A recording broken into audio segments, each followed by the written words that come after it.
Sports.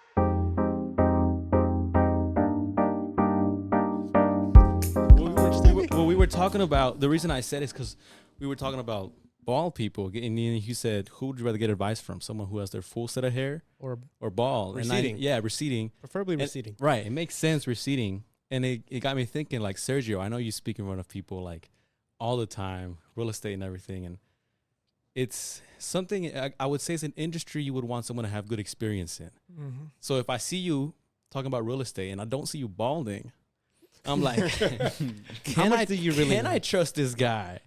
You know, what he's talking about. So Sergio, welcome to us, Rector House. How do you feel, man? Tell us about yourself. I feel good, man. I appreciate y'all having me.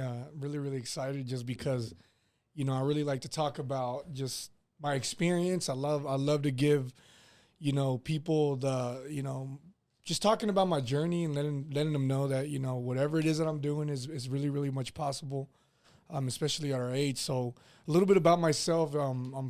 My name is Sergio. I'm from Dallas, Texas. I like to say, you know, born and raised in Grand Prairie, by the way. No, we all say Dallas, all right? I keep Grand Prairie out. I just say Dallas. So the old hospital, I was born at the old hospital. And, you know, I'm a first generation Mexican American is what I like to really emphasize just because I take a lot of pride in that.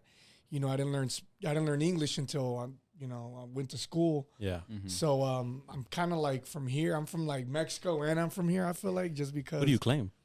I'm more Mexican. We're Mexican. Mexican. Yeah. Yeah, I mean, I just basically just a kid from Grand Prairie that got into construction and got a bachelor's degree from UTA. And Go Mavs. Yeah, go Yeah, Mavs. let's go. Mount 'em up. And graduated 2019. You know, I thought I was going to do construction my whole life. I was in the concrete industry with my That's family. right. I would see you post about that a lot. Concrete business is no joke, man. So you started out in the concrete? I did. Man. I started as a laborer, and you know, was that during like college and everything? Like, you know how? I did that in the summers when I was 15. Okay. So I did that. I had to start from the ground up. I wanted to be on the damn skid steer, and my dad was like, "No, get your ass off. Here's a shovel." He said, "No privilege here." Nope. So There's a certain experience that comes with that, right? Like being boots on the ground, as far as like, now you got to know how it's like to be 1000%. in the concrete to get a good understanding of it. Yeah. Yeah, And, I'm blessed to do that. But you're right. I started in the field, and then I just started working my way up, learning how to manage crews, really the communication, knowing what I was talking about, to your point, and really just kind of representing my company, you know, to the general contractor and being able to know what the hell I'm talking about. Yeah. So I got really good experience at that, and the confidence and just speaking to people and knowing what I was talking about, like I said. And then my life kind of changed. I just started dabbling into real estate a little bit. Yeah, I remember that big. I think it was about 2-3 years ago. This about? This December is about to be 3 full years. Okay, a little off, but 3 yeah, full- yeah. But it's still right. It took a big. I was like, I remember you posting a lot about concrete, and you know you're pouring in at like 4 a.m., 3 a.m., something like that. I'm like, dang, these guys. You know, look at my hand. Like, I got soft hands, brother. I could not do that. But and then I don't know where you start posting, you know, multifamily investing, and that's pretty your primary focus now, right? Well, I do a little bit of everything. I do the single family and the multifamily, but my first dabble into real estate was a multifamily. Okay. So I like to say that I like slingshotted it right into multifamily, the big shit, which I wouldn't, if I were to do it all over again, I would have probably done the same thing. Okay. Yeah, because like I've kind of put my toes a little bit in the real estate, but I started off kind of small. You know, first it was like a small rehab, just a project, then a property, and then I'm like, dang, how do they do new builds, or you know? And then you're over here you just acquire like a full on complex. Yeah, I was gonna say, what kind of multifamily real estate, like remodeling, like construction? Good question. It's kind of like so we do focus on 60 units plus assets, just because, you know, they cash flow enough money to have a full-time property manager. So as you start to get into real estate, you start realizing that, you know, ain't nothing wrong with buying and holding, by the way. I still want to buy and hold, but I know what comes behind it, you know, owning these complexes. And whenever you don't have an apartment complex that's generating enough cash flow, you can't hire a full-time property manager. If you can't hire a property manager, guess who's getting the calls at midnight? You. You're getting the calls. And it's just, that's what the philosophy is on scalability, on how to grow and how to grow your business and more doors, right? But, you know. So what made you take that step into multifamily? I didn't even know any better. You just said. I had no, when I got into real estate, the only real estate experience I had around me that was actually knee deep into the industry was my dad. My dad at this point owned two houses. He bought 3 properties of land, and that's all I knew. So that's the only real estate experience that I had, you know, access to. Yeah. So when I'm Googling all this crap, you know, well now it's taking me back to how I got into real estate, because now I got to tell you, it really, I mean, how I got into that really just started. I mean, I always wanted to do it, but I just didn't know how to start. So I ended up starting whenever.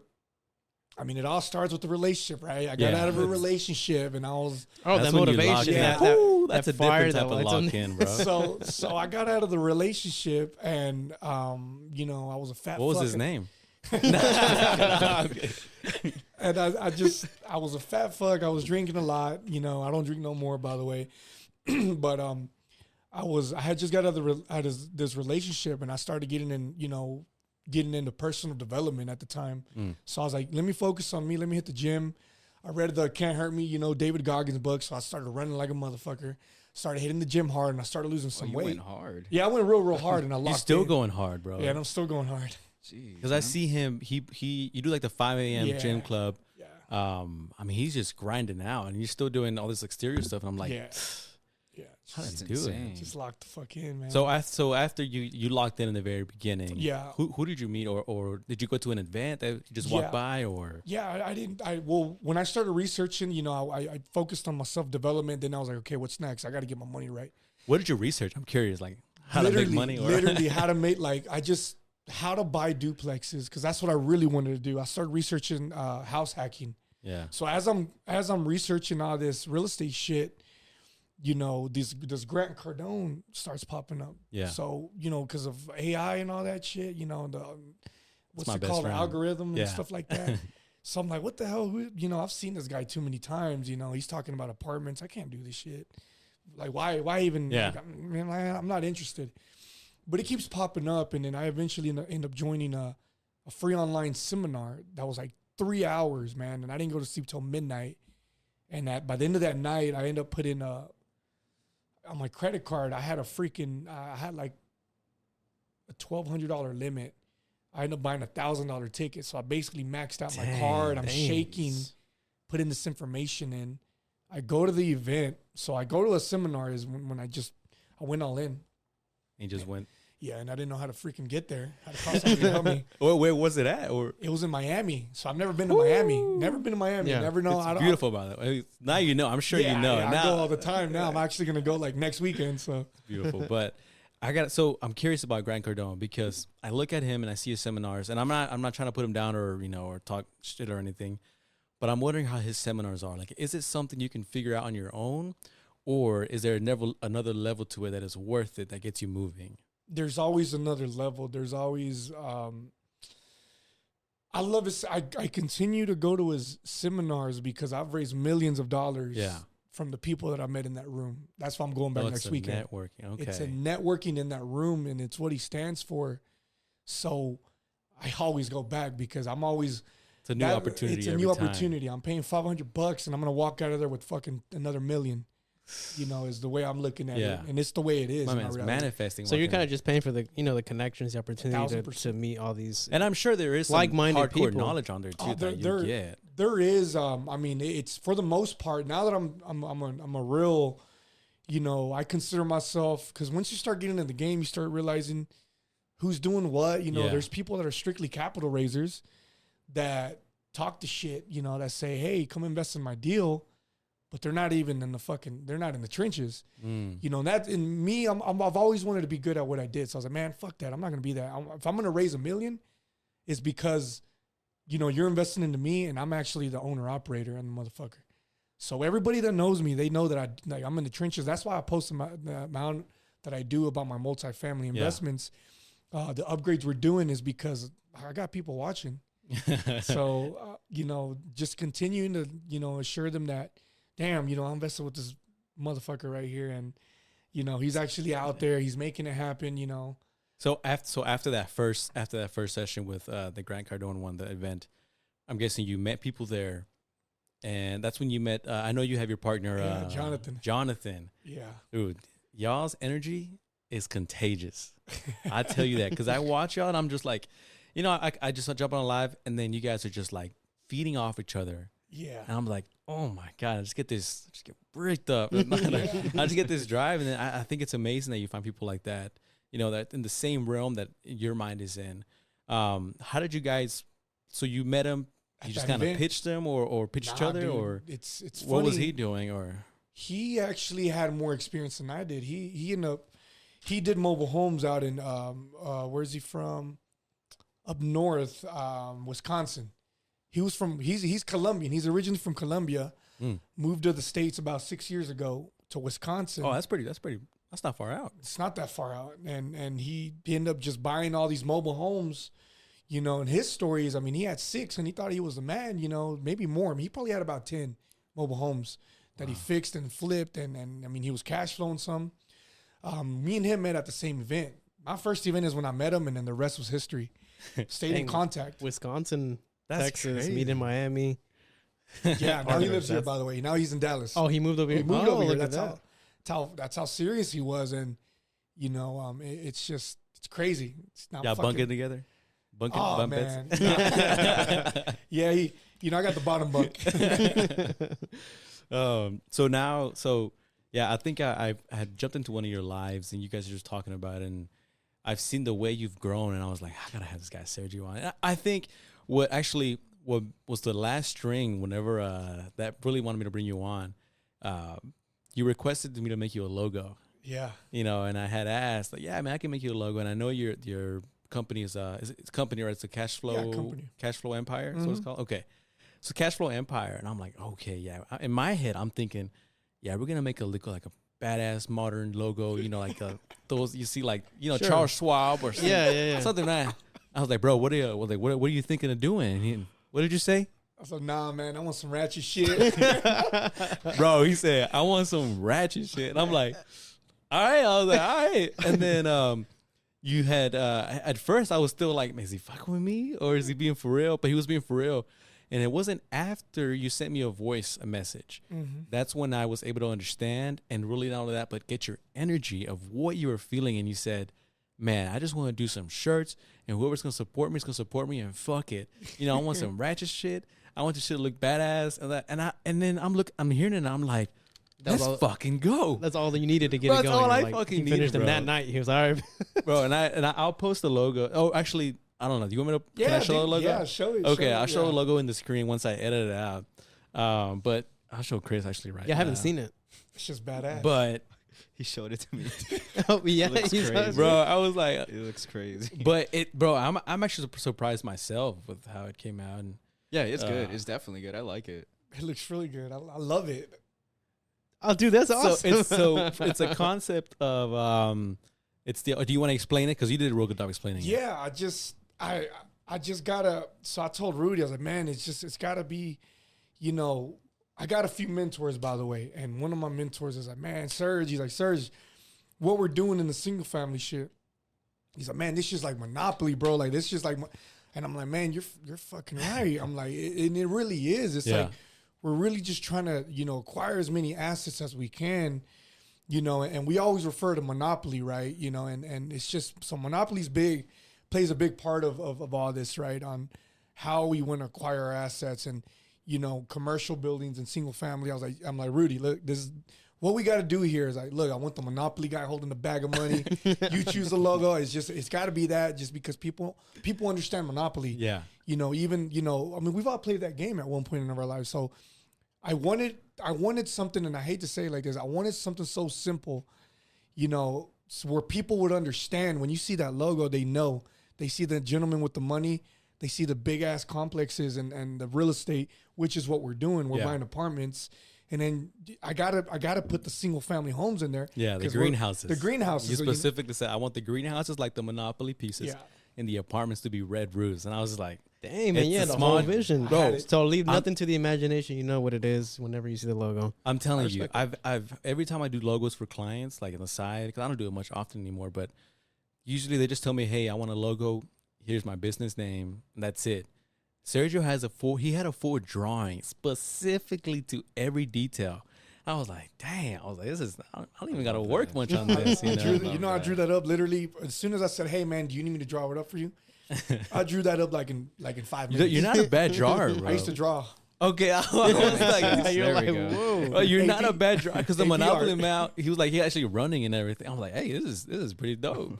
Did you ever consider drawing like once you chill back or? Man, I want to get my time back and I want to get back into it because Okay. that shit used to just take me to a whole. I I another can't see you dimension. drawing for some reason. Bro, I was an AP art. Dang, AP art? AP art in I high mean, school. competed in different- it. that's- I didn't know that existed. I man. went to state for fucking ceramics. Like, No way. Wow. Pussy. You say I did it, and I did it for the bitches. Yeah. Turns out I was good. That's real. crazy. Art, man. I would have never thought, to be honest. Yeah. I just can't see you drawing a naked guy or something, but hey, to each their own. Yeah. So you're saying you want your time back. How did your schedule look right now? I'm fucked. Like I'm done. That's I tell people I'm done. Like I don't have a life. I wake up at 4:30, go to the gym at 5 a.m., 5 to 6, Yeah. shower at the gym from like 6 to 6:30. I'm out the door by 6:45. I'm at the coffee shop by 7, and I'm just locked in. I read probably about 30 minutes, or I start to plan my day if I don't plan it the day before. Yeah. So from 7 to 8 to 7 to 8:30, I'm gonna say maybe 9. Let's just put like from 7 to 9. That block right there is super important to me because that's my quiet time. That's my peace. You know, the sun's barely coming out. You know, it's quiet. I'm thinking. You know, I'm just kind of inspiring myself to get my day going Yeah. because I already see it. Hell, man, I'm about to fucking. I ain't gonna get home till like 10:30. I already see it, and it's like it's only 6:30 a.m. right? So I'm prepping myself psychologically. My meetings and the phone calls start around 9:30, and then depending on what day of the week it is, I'm just meetings all morning. And then that's whenever, and this is for the multifamily, right? We have asset management meetings, so I'm like, you know, they're important. And then about noon, I mean, I have my lunch. And then once I get done with my lunch, I'll meet up with Jonathan, and then we just start hammering on the single family homes. Dang. So we're just going after it, man. We're hunting. We're headhunting more. If I'm not headhunting or making calls, I'm doing appointments and locking more properties in. So right now, are you like making cold calls? Yeah, to we're doing it all. just cold- you and Jonathan? Just me, John, and we have a full-time guy who's just. How do you deal with rejection? Because I know cold calling, that's like 90%. Cold calling is it's a different beast. That's all the a time. beast of Whenever a you first job, start, bro. because it's you're on the phone. You know they can't do anything to you, but you're still like, hello. You're like, and if you mess up, you're like, man, and that just throws you off. So it is an acquired skill. Definitely, it's not easy to. I Cold don't call. think I've ever done cold calling. The most I've done with it is my last year in college. I did like selling AT&T Yeah. at the Walmarts, and I would That's go to face people. to face. I ain't even cold call. But I feel like that maybe a little more, not as more difficult, but like as No, it's as probably challenging, more. because like you're on the spot and everyone has a different scenario. Just I'm sure it's on the phone, but rejection in the face is a little more. It hurts a little, Like, so I'm wondering how you deal It's- with rejection now that I it's. do deal with it, but it's easy. I mean, I don't even know if it's a true rejection at the time, just because at first I was gonna tell like fuck you, fuck off, die, and I'm like, damn motherfucker, hey man, I laugh. I'm like, all Wait, right, can we role play? sure. Okay, is it calling? Yeah, give me a good real life example. I have a one of these- I'm how gonna these say I calls have go. a. Let's say I have a 2-story house in Grand Prairie. Well, I'm calling you because you're going through foreclosure, so you're already in a fucked Okay. up mood. So I'm up here trying to figure out what's going on. I'm thinking it's collections calling me. so you so call when I wanna- say that part again. So they're in foreclosure. So you're in Yeah, foreclosure. he has if a I'm lead calling that. you. Okay, So you're. so I'll pick up the phone. Hello, Hey, what's up, Rudy? How you doing? who is this? This is Sergio. How'd you get my number? Oh man, I just wanted to really just call you really quick. I just wanted to see if you were aware that your property's in foreclosure. Fuck. Yeah. I mean, yeah. Well, what do you need? What? Well, the question is how can I help you, man? I mean, have you found a solution? No, I mean, I'll figure it out. I don't need nobody's help. I can do this my own, man. Oh, really? Well, what you got going on, man? What you got in mind? Look, I just need to come up with some money quick, and then just catch up my payments, and then just, okay. government go home and Biden. Okay, cool, man. We'll tell you what. I mean, we actually do got some loans, man. I mean, I don't know if you need some help getting those funds together. I don't need any more loans, man. My credit score is shit. Really? Well, we don't check credit scores, man. We just want to see if you qualify. How do I know this ain't a scam? Well, man, that's actually a really good question. Well, I can send you my website. You can legit check us. We actually have referrals too, man. I mean, you can call any one of the people that we've actually helped out in the past, and you know what? Tell you what, Rudy, why don't we just you got time tonight to meet up? I'd love to talk about. Yeah, more in person, man. I mean, you buying? Yeah. And I have on before, man. I've on dinners and lunches. So I feel like that's it right there. Once you get them down to like a level of, hey, we're both humans. Let's go out. That's all it is. That's really what it is, right? That's all it is. And because there's people that pitch a script, and I used to pitch a script, and it was like, man, this shit ain't working. It's so scripted. It's a numbers game, and like just do it so many times. One of them, okay, yeah. It's a numbers game, and it's really just. There's a lot of money in what we do, man. I mean, we closed 2 days ago. I mean, it was a $65,000 assignment. Hey. There's a lot of money in this shit, but like people let that get to them though. They say, man, they see the money, they see the spread, and they're like, they freak out, they fumble. I freak out. I think, like, I did this when I was looking at the numbers for this one I just did. I'm like, I mean, it went okay for us, but. I'm thinking, like, how did this guy handle the stress of having this multi-million-dollar deals? Like, some stuff goes south, and or Art, Yeah. So Arthur, your brother-in-law, he's gonna start I think it's new builds, 63 single homes. Nice. 63. All like Jesus, man. Yeah, man. Him and his partners, they got a good thing going over there too. Same thing, man. Just met the right people. Yeah. Went on their own. They had the experience. Because 5 years ago, he was a manager at LA Fitness. Yeah. And now he's doing real well. Nice. Integer construction. He's doing like restaurants. He does roofs. He does remodeling. I hope I didn't disclose the deal or something. No, I don't think I don't know so. because sometimes you're not supposed to like No. He's real. I'll make him lose the deal. He's real open, but yeah, man. So that's really interesting how you construct your day, right? So they say that. Your day is how you make it, right? So your calendar is what you set on your schedule is super important, especially in the type of work that you do. Mm-hmm. How do you keep motivated, man? And it's hard for people. Would you say the gym? Like, how are you not on crack? That's what he's asking. How do you stay going? I don't know if there's an answer, bro. I mean, you just really gotta, before I got to this level of locked in, because I'm not where I want to be at, nor do I think I'm better than anybody. I think I'm just in this marathon of just trying to make it happen, right? And I'm just trying to enjoy this process. But, I do like to look back here and there and reflect on myself and how far I've come. and it's just, and I like to like just notice, like, I just catch on, like, man, like, what am I doing different now? Or how am I staying this motivated? And it's just, you kind of, and Conor McGregor said this shit, and when he said it, I just heard him say it, but I started understanding what he said when you start going crazy, and I'm catching myself go crazy literally recently, because this is all I fucking do, and I'm running. I do see his stories. I'm like, this motherfucker's crazy. He's in his bed. He's like, damn. He's out again. Because sometimes I wake up kind of early, like 5 or 6, just in bed because I just wake up. And then I see this motherfucker's going on ham in the gym, like just posted 20 minutes ago. Yeah. I'm like, this motherfucker's crazy. And you start kind of having those daily little wins, and they start stacking up and compounding.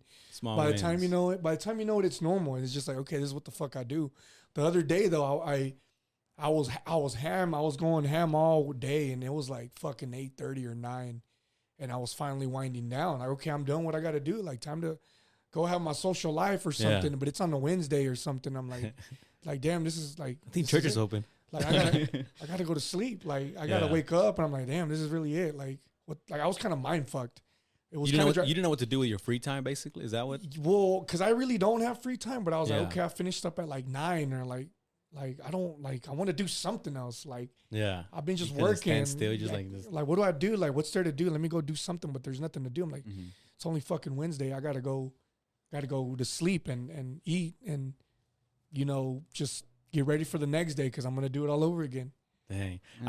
I did. Oh, sorry. Go ahead. No, I was gonna ask about your sobriety. I really wanted to ask about that because Yeah. I know coming from a Hispanic household, you know, we have all these Mexican loud parties and stuff. I know it has We? to be a little. No, I know not it has to really. be a little. Sorry, not him. But Hispanic We drug household, addicts. like we party and stuff. We do a lot of drinking and everything. It's kind of ingrained in us. And so I wanted to ask, like, how do you cope with like cravings or like just anything like that? I used to drink a lot, and he knows. He probably heard a Mhm. lot of the crazy stories, and Yeah. I was a crazy motherfucker. And We woke up when they think they see each other. Like Sergio? Not again. Not again. And I just, man, it was. You get tired of being a single tired, man. I mean, Mhm. Mm. I got tired of having a lot of sleepless nights. I got tired of fucking, feeling like shit. I came to a crossroads where I was like, okay, you've been doing real estate. Like, do you really want to get to the next level? It's either going to be your success or it's either going to be the bad habits of drinking alcohol and being out with girls and bullshitting and blowing all your money. So I came to that crossroads. I was like, look, I'm fucking tired. Like, I even broke down kind of shit. Like, all right, that's it. Like, I'm done.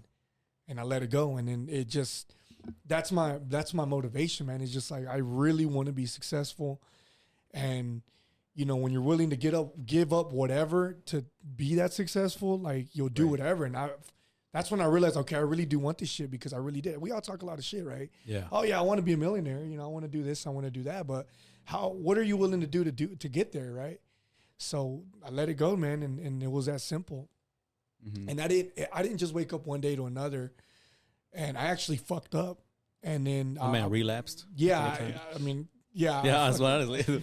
no, I didn't want to put it that way, but I mean, No, I didn't relapse, but like I fucked up one night at an event, and I was, I acted a fool. I acted a fool that night, but I remember even before I acted a fool that night, prior weeks, I remember the drinking wasn't the same. I started blacking out faster.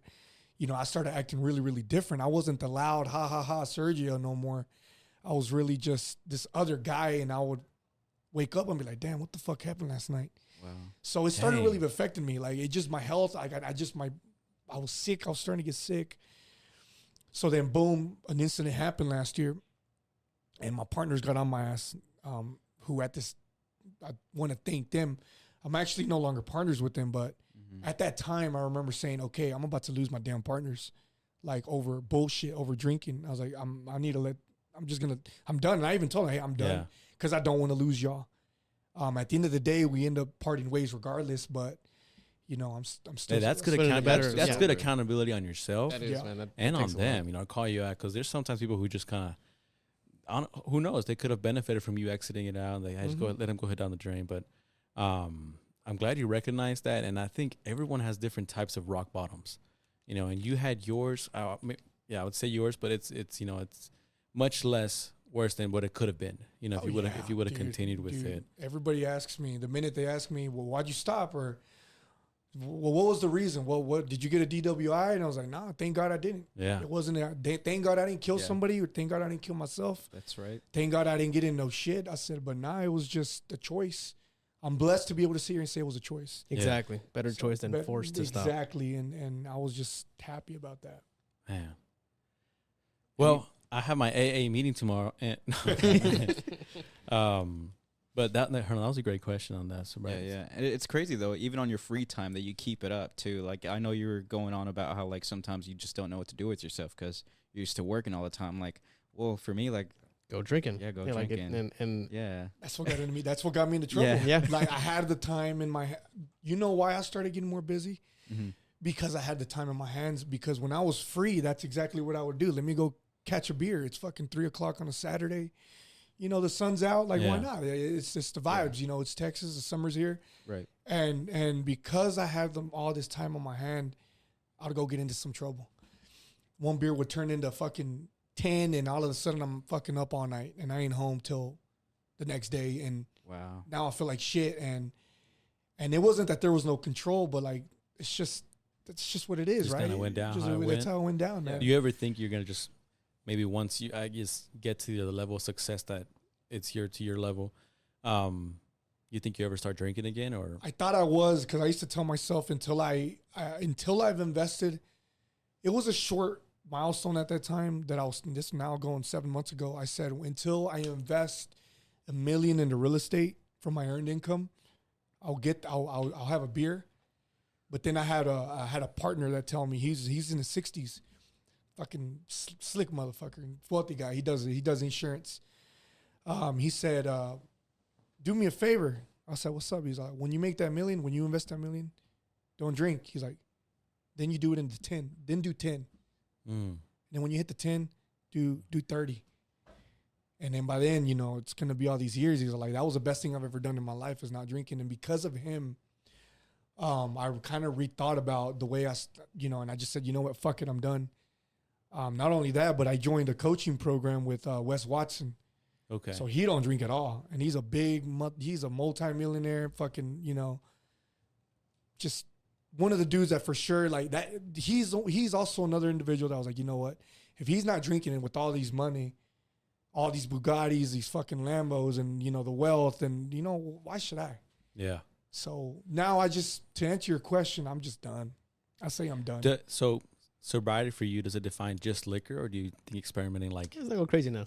No. I'm saying like maybe weed. No weed, Right. no liquor, no nothing, no just Nothing fucking sane, just no, Not even no nicotine. Nope. Life. Wow. I don't smoke. I don't, Caffeine. Raw dogging. Get crazy with You're it. raw dog. That's Yeah. not get. That's what I meant. Like, Yeah, we raw need dog. something to keep it going. I like how that mentor of yours though really set the bar higher for yourself, right? Like in your head, like you said, you had that milestone, and maybe it was like, unfeasible out of your grasp, $1 million, right? That's crazy, right? For like a normal person, so you're like, man, I don't have that beer, but then he just raised the bar 10, 10 mil, right? And then Like again, nothing. you're like, man, that's crazy, but then you'll Next get there. thing You know what I you're mean? there. And it's a way to keep pushing yourself while keeping yourself accountable. That's really cool. Great advice. What's been the most challenging aspect of this industry you've chosen? The patience. It's there's an old saying. I mean, real estate's a get rich. It's not a get rich fat quick, but it's a get rich for sure. And it's been a damn journey just being patient. And I think the most it hasn't been the industry itself because I mean it's a great industry. It's more the changes I've had to make. Yeah, somebody had mentioned this, or maybe it was a quote, but like real estate can make you so wealthy because of so many people who attempted and fail at it. It's like so many people try to do this and they invest all this money and they fail, but only the ones that continue with it, that do make it, are the ones that come out with. Does the market scare you at all? You know what I mean? There's obviously highs and lows, but like in my head, when I think of real estate, just the basics of like, buying and selling and remodeling, right? Just making money off of, homes and or commercial buildings. Yeah. How do the policies, like, no matter what they try to scare people with, no matter what the new regulations, is there always room for profit? To the way we do things. To an extent, That's like a if good you do question, it right. 'cause That's a fucking great question, actually. Yeah, go ahead.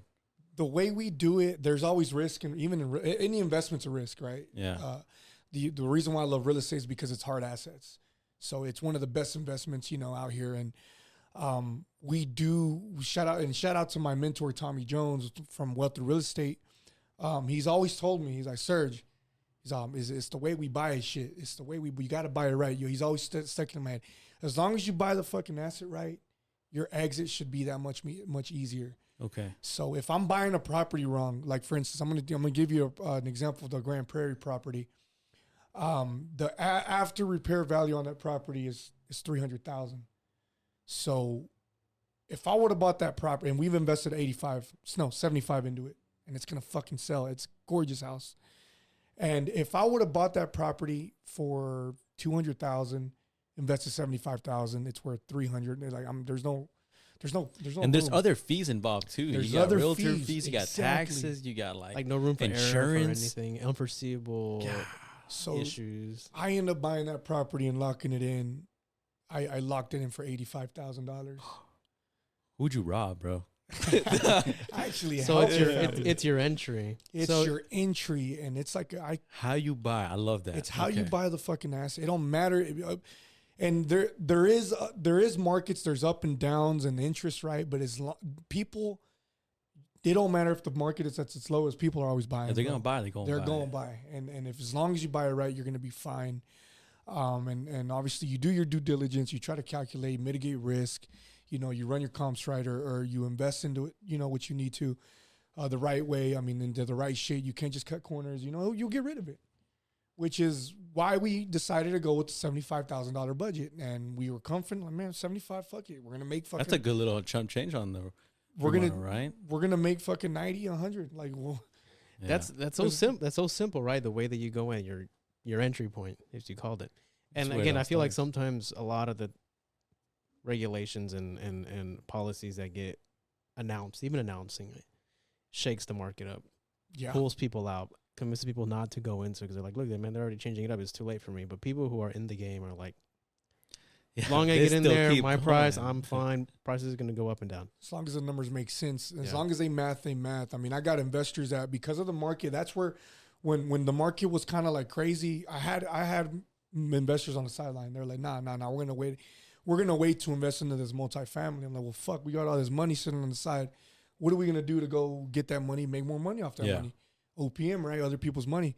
Fuck it, let's start fixing let's start fixing some houses, fixing and flipping houses. So flipping houses became a fairly recent, right, project you're hitting on, or because I've seen you hit more and more intentionally on it. You're posting more and more. Correct. Just because you got to have that active income, you got to make that now money. Well, when you get into real estate, there's capital gains. Yeah. So what do you do with those capital gains? You invest in the multifamily and you take advantage of that depreciation, and you don't pay taxes. That's what Trump does.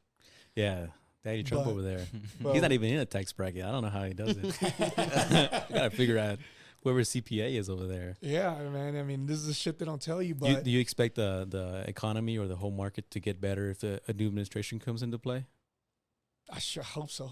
I hope so. See what I mean? It's kind of like, I hope so, but I'm gonna still keep doing what I do. You know what I mean? Yeah. You just keep doing what you do. I mean, and that's it. I mean, I think just keep doing what you're doing. I mean, who are you voting for? Shit, man. Next question. I'm voting for but yeah, that was a great question because Chris, we closed out on the property and Congrats, by the way. Congrats. Thank you. Dude, Thank you. Honestly, but I'm not gonna lie, there's a fear on there of like, it's like, oh, everything's so bad and this house took a while to sell. It's sold, but even with all the other houses on the market that were around the same price, they still took a while to sell, like 40, 60 days. And it's not too bad. I mean, that's I think that's average though. You know that? Yeah, that's the average out that was. That's not bad. That's not that bad. So maybe I didn't. How do you say the first one? Yeah, you know what I mean. I feel like I learned so much. You can only man. improve, and then those hard lessons are going to stick with you. You may not make the same mistakes. So that's one thing with you, Sergio, that you have insight with contractors, and you're able to, Mm-hmm. Yeah, I got bent over and raped by some of these contractors. Bend them over, and they're like, "All right, you ready?" Man, no lube or nothing, man. They're your own people, bro. But I mean, everybody's trying to make money. But they will. I just figured that because like I would want to consider myself someone who works ethically and morally, right? So if I say I'm gonna do this, pay by this time, whatnot. But there were some people out there, man, that I can't believe they will operate the way they do. And for a moment, maybe it's bad thinking like this, but I was like, dang, do I have to work kind of shady to make money? Because I was like, this is like, I can't believe they just did me like that. But there were some people who actually, were actually willing to help and worked with me. But I was so surprised of how many people out there who are just, they don't operate by the common ethics, what I thought everyone did, or I guess maybe because we're in the corporate world and we all follow fucking HR rules. They're going to call HR on you. You're lying about your timeline. What do you mean the budget? So do you deal a lot with that? Like, hell no, not anymore. Oh, the fucking well, yeah. You kind of got to. I mean, now I'm out of concrete, but now I'm more of a GC. I'm managing these special trades, these plumbers, these electricians. We're making sure we're getting shit done right. And where they really fuck you is on your time frame. I mean, time is money. Yeah. So you need to get, and I'm on their asses, and it's just with that. Not only with that, but because of the way we do things, we have multiple houses with the same contractors. They know that they need to get in and get the fuck out. Because if it's just a one-stop shop guy that doesn't know who I am and I'm hiring him And he's like, oh, this is just Sergio. He found him in the Home Depot parking lot. Exactly. Or, I mean, well, some of those guys are They good. are. We had a few guys come up. I was like, hey, bro, you're pretty good.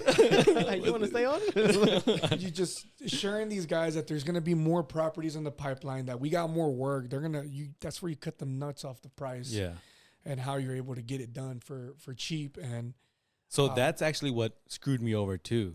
That I went with the cheap price. What do they say? The saying, "Lo barato sale caro" or something. Yeah, like lo barato sale más caro. that? Yeah. Yeah, because there was that. I was like, oh man. Okay, for example, we replaced the roof with city inspection, which by the way, city inspection is total BS, and they just do it to get their money. oh yeah, But I told the inspector that got my contractor. I was like, hey, I need a new roof, and they said I can do it for $3,000. They said, including material.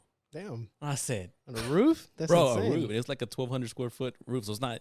It's like my here, Shit, 4 a bedroom. gazebo would have been 3. So I was like, bro, yeah, do it. And I was like, well, city inspections. And for me at that moment, I was like, oh, city inspections, they got me. It's gonna be good. They finish it out and everything, and city comes by, they approve it. They just kind of looked at it, like, oh, okay, and they left. So this was a while back, and now we come to closing, and we have a buyer who's we're under contract, and they had their inspection, and the inspector comes out. He's like, this roof looks like it was installed fairly new, but the lifespan of it's gonna die within the next couple months. And I'm like, what do you mean? Months? I was like, months? Like, bro, you're lying. I was like, you just want to make some money. So I get 2 different inspections, and one of them is your brother-in-law. Yeah, he told me. And they both come back with the same fucking result. They say, they Damn. said, hey, yeah, this whatever shingles they put on here, it was probably a recall, and it's not what if it leaks, it's when it leaks, because it's just gonna be. So That's crazy, bro. So I had to replace a whole new roof. damn. Luckily, he hooked me up, and he helped me out, and I appreciate that. For that, I'm always grateful, and I'm gonna keep him now in my pocket. Like, okay, this guy, I work with him, but I mean, that was just one project. There was a couple projects where I got slapped around back and forth, and I hope there's nothing else. It's sold, so but no, it went through. Yeah, I got my inspections. papers. There's a signature on it, so. But yeah, and I wish the city would if they make you have a city inspection to be more thorough about it or serious. But no, man, the city's just trying to make their money or. But so that's why I was asking. I was like, these contractors, what do you do? Or do you just fire them? Maybe I'm too good hearted. I think that was my problem too. I was too good trusting. Yeah, I was like, oh, yeah, man, no worries. I'll pay you up front. You want the whole thing? Shit. Oh, yeah, So you he don't said, do that. bro, You don't I do did that. that so many times. I'll pay you up front, and Did they run off? the major one, he basically, long story short, he's saying that I didn't pay him, and when I already did, and I had proof luckily, and that one I did make a contract. Shout out to ChatGPT, I was able to There we go. make a contract there. But I remember him telling me, he's like, because I fired him after all that, and he's like, I'm gonna put a lien on the house. And I'm just like, I remember I was stressing. I knew I was gonna win the court, whatever it went to, but I just didn't have the time frame to go to It comes court. down to that you time, know, right? Time is money. I'm I gotta pay his interest on the house, and the insurance is gonna expire from the 6 months, and I was just stressing, and then he was just BSing. He never put a lien on the house. I kind of want to text him right now and be like, "Where the lien at?" But I feel like, you know what, Get a God pink got me letter. through this, and I don't want to jinx it or anything on the next one. But so word of Yeah. advice: don't pay them up front. That's what you're saying. Never pay them up front. You always want to have leverage. Okay. Always want to have, and it's always and when I lie too. There's certain time I had on this house. I had the cash. Like, okay, I can front. Like, I got the Yeah. money. The hard money lender requires you to have that money. Yeah. But I don't tell them that. They don't need to know that. I blame it on the bank. Hey, man, I ain't got funded yet. I gotta show them pictures. You know how it is. Ah. I need you to get this work done, and then if you're done by Friday, then I can request a draw. That only motivates them. Get him an incentive to get him. Mm-hmm. Especially holding on to your cash. Cash is important. It's like super. hard money is. You never really want to get rid of your hard money first. Mm-hmm. If you could do a line of credit and then realistic interest rate, Yeah. and hold on to your cash. I would say the interest rates weren't that bad whenever we were paying on that house. But I was just nervous. I was like, oh my God. I was like, what if it goes this shit? Yeah, and there's always You never have sleepless nights of you see something going south and you're like, how am I going to get out of this? not no more. Just because I've gone through so much shit with my concrete company Yeah. What's been the big? I'm sorry. What's been the biggest shithole you've gone to? Is the concrete? Man, lawsuits. Dang. We got he went hard. I went already. through a lawsuit. They froze all of our accounts. Dang. So I got my parents calling, my brothers calling me, what the fuck are we gonna, this is what I didn't want to happen. They locked, my dad, and this is where I learned, the importance of asset protection, of putting your assets under a trust. Yeah. Just because, God forbid something happens in one of your LLCs and in your businesses, and they try to, because just because you have an LLC don't mean you're protected at all. It's like a We all condom. think that. You need a double. no. Double wrap. Well, you'll double wrap it, putting it in a trust. Okay. So all your assets, you got to put them in the trust. Well, you don't know what you don't know at that time. So we've thought about filing bankruptcy fucking 20 times. Last year I didn't get paid for fucking months. I didn't see a check. I learned how to live without money. Yeah. So I didn't get paid. My guys always got paid before we got paid. So I learned, I mean, that's just entrepreneurship. Yeah. It's one-on-one. You got to do what you got to do for the company. Get it going. Then finally, when we hit rock bottom, we had to tell our guys we don't have the money. Man, that is a tough position to be in. It's that's the one that hurt the most. That's when you were like, More morally, right? You feel bad. You're like, man, because they got families to feed. that. It's like, You're that's tough paying to them. say. You're employing people because they got families to feed. So when they're putting in and I'll never forget, and I almost broke down because I had to tell my guys, and I was the one that did it. Not my big brother, not my dad, I'm obviously one of the owners, but I had to tell my guys one day. I'll never forget. It was my dad's birthday, last August 18th, and we didn't have money. It was my dad's birthday. I was the only one that had money in the account.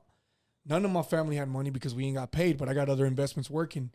So I said, tonight we're going to go out to eat for my dad. I'm like, fuck that. You're 60. Like, you only turn 60 one time, and I don't know if you're going to be here in another year from now. And I'll be damned if we ain't go out and celebrate you for your 60th birthday. Yeah. So that day I actually had to tell our guys, I said, listen, we ain't got a check for y'all. And then he tells them after they finish the project. Yeah, we finished pouring that day, and I'm like, hey man, well now we can bill, so that's good. But I was like, man, it's coming, but not today. Yeah, hey man, I'm like, look, we ain't got the money. I was like, wow, man, so they ain't paying us because they didn't. Yeah. So I was like, shit. Y'all can either go find another job. If y'all want to ride with us another week, we think we're gonna pull some funds next week. But I know y'all been waiting because they've been waiting, and we've been kind of just robbing Peter to pay Paul. Hey, wait this week. We'll catch you back up next. Ooh. That's probably one of the toughest lessons. How do you still have your fucking hair, bro? Bro, I know I lost a few hairlines. He rips it off. It's a wig. Stressing with one house. You were here. It's just you were messing with people's moving monies around, dealing with different deals, just and fucking figuring it out, trying to keep my sanity together. The gym was one that was saving my life, honestly. And, picking my brother up while he was down. And then I had my seasons and my days where I was at my fucking rock bottom, fucking psychologically. I'm just done with this. Yeah.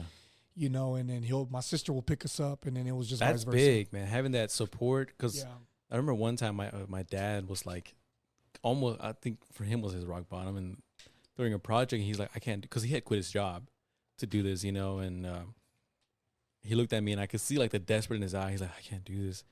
Not that. And I remember like to him, like, we're going to be all right. We're going to be fine. Just come on. Just keep going. But deep down, my gut, like, fuck, man. Like, oh, fucking get out of here. But I knew if I would have said, oh, you're right, we're going to be down, we probably could have lost it all there. But no, that support right there, it's so, and there was a point where I was kind of down. My dad was like, no, mijo, tranquilo. Because with the lean and everything, I was so scared. He was like, do it, let him do it. Tell him. And then, sure enough, that helped me get to the night. And that support, though, it's good to have that. And I'm sure you have that with your partners now. And yeah, man, it's just so necessary to be in that bubble, man, where you're in the same page. You got to be on the same page. And that's what makes the difference in being successful. And I mean, going back to the concrete company, we got all these, we're going through all this bullshit, I don't even fucking have money to eat, my dad's supposed to be my hero, my big brother. I got older people, right? And you know, we're fucking, you know, sometimes I feel like I'm being the hero of the family for a split second, Yeah. you know, and it just kind of made me feel like, oh shit, like you got to put your big boy pants on, right? And I mean, there came one day I gave my dad like $2,000 out of one of them. Like I had money. I was like, man, I got some cash. Yeah. And it was like, hey, I ain't got shit. And I was like, well, fuck, here. Snatched it out of my hand. My dad's a tough love guy. He just snatched it out of my hand and went about his business. Tough love. That's my Yeah. brother right He's there. like, it's about time. He's like, Yeah, and it was just, you know, just that's how I knew About we were- time. my Yeah. investment paid off. You, Yeah, okay? Has your bond gotten closer with your dad through the world? 1,000. It got close within all of us, man. I mean, Yeah. me and my siblings, we fought a lot. Like I fought my sister. Like we fist fought. You know, I fought like we Don't fist beat fought. that bitch up. Yeah, no, like for real. We've thrown down, man. We fucking cussed each other out. Me and my little brother. I think the last time we got in a fist fight was like 3 years ago. So we That's not even fought. that far out. Like we fought hard, and it's just the nature of the beast. But that season, you know, we talk about it every time, man. That shit just made us even more Yeah. closer, you know, and 1,000%, man, it made us closer. Yeah, I don't think I feel like I'm pretty close with my dad, but when it comes to emotional talk, like stuff like, you know, stuff that my feelings, I don't think I can still get down a base with him. So for Father's Day, I actually got him a book. Have you seen that TikTok is like, Dad, tell me your story? You had him fill it in. So, bro, it's 'cause I was like, look, one day like, maybe "Get I was like, one day later on, I want to be able to look at that book and look at my dad's stories, stories I've never heard, or, you know, his childhood. Well, I gave him that for Father's Day, and he calls me up. He's like, "¿Qué chingados es esto?" He's like, I thought I was gonna And then, get. bro, how do you respond to that? I was like, Dad, I was just like, he's like, I'm gonna say it in English, but I was like, I figured you can just tell me about yourself, you know. And he was like, well, come over. Crack open. Nah, Dad, this is supposed to be special, man. You can't ruin the moment. But nah, and then, yeah, I think yesterday, a couple of days ago, I swung by the house and I opened that book. Ain't shit in there, bro. I'm gonna go give it to him.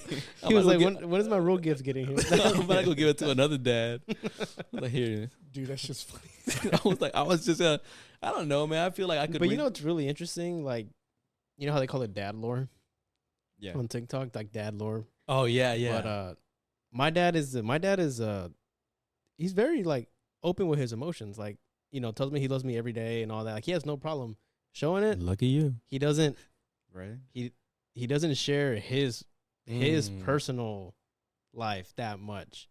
Like he has no problem with the emotions. He just doesn't share about himself. And every now and then, when I finally get him to sit down and we talk, I'm like, I didn't know that. I didn't know that shit. And he's had like such an interesting life, and I'm like, damn.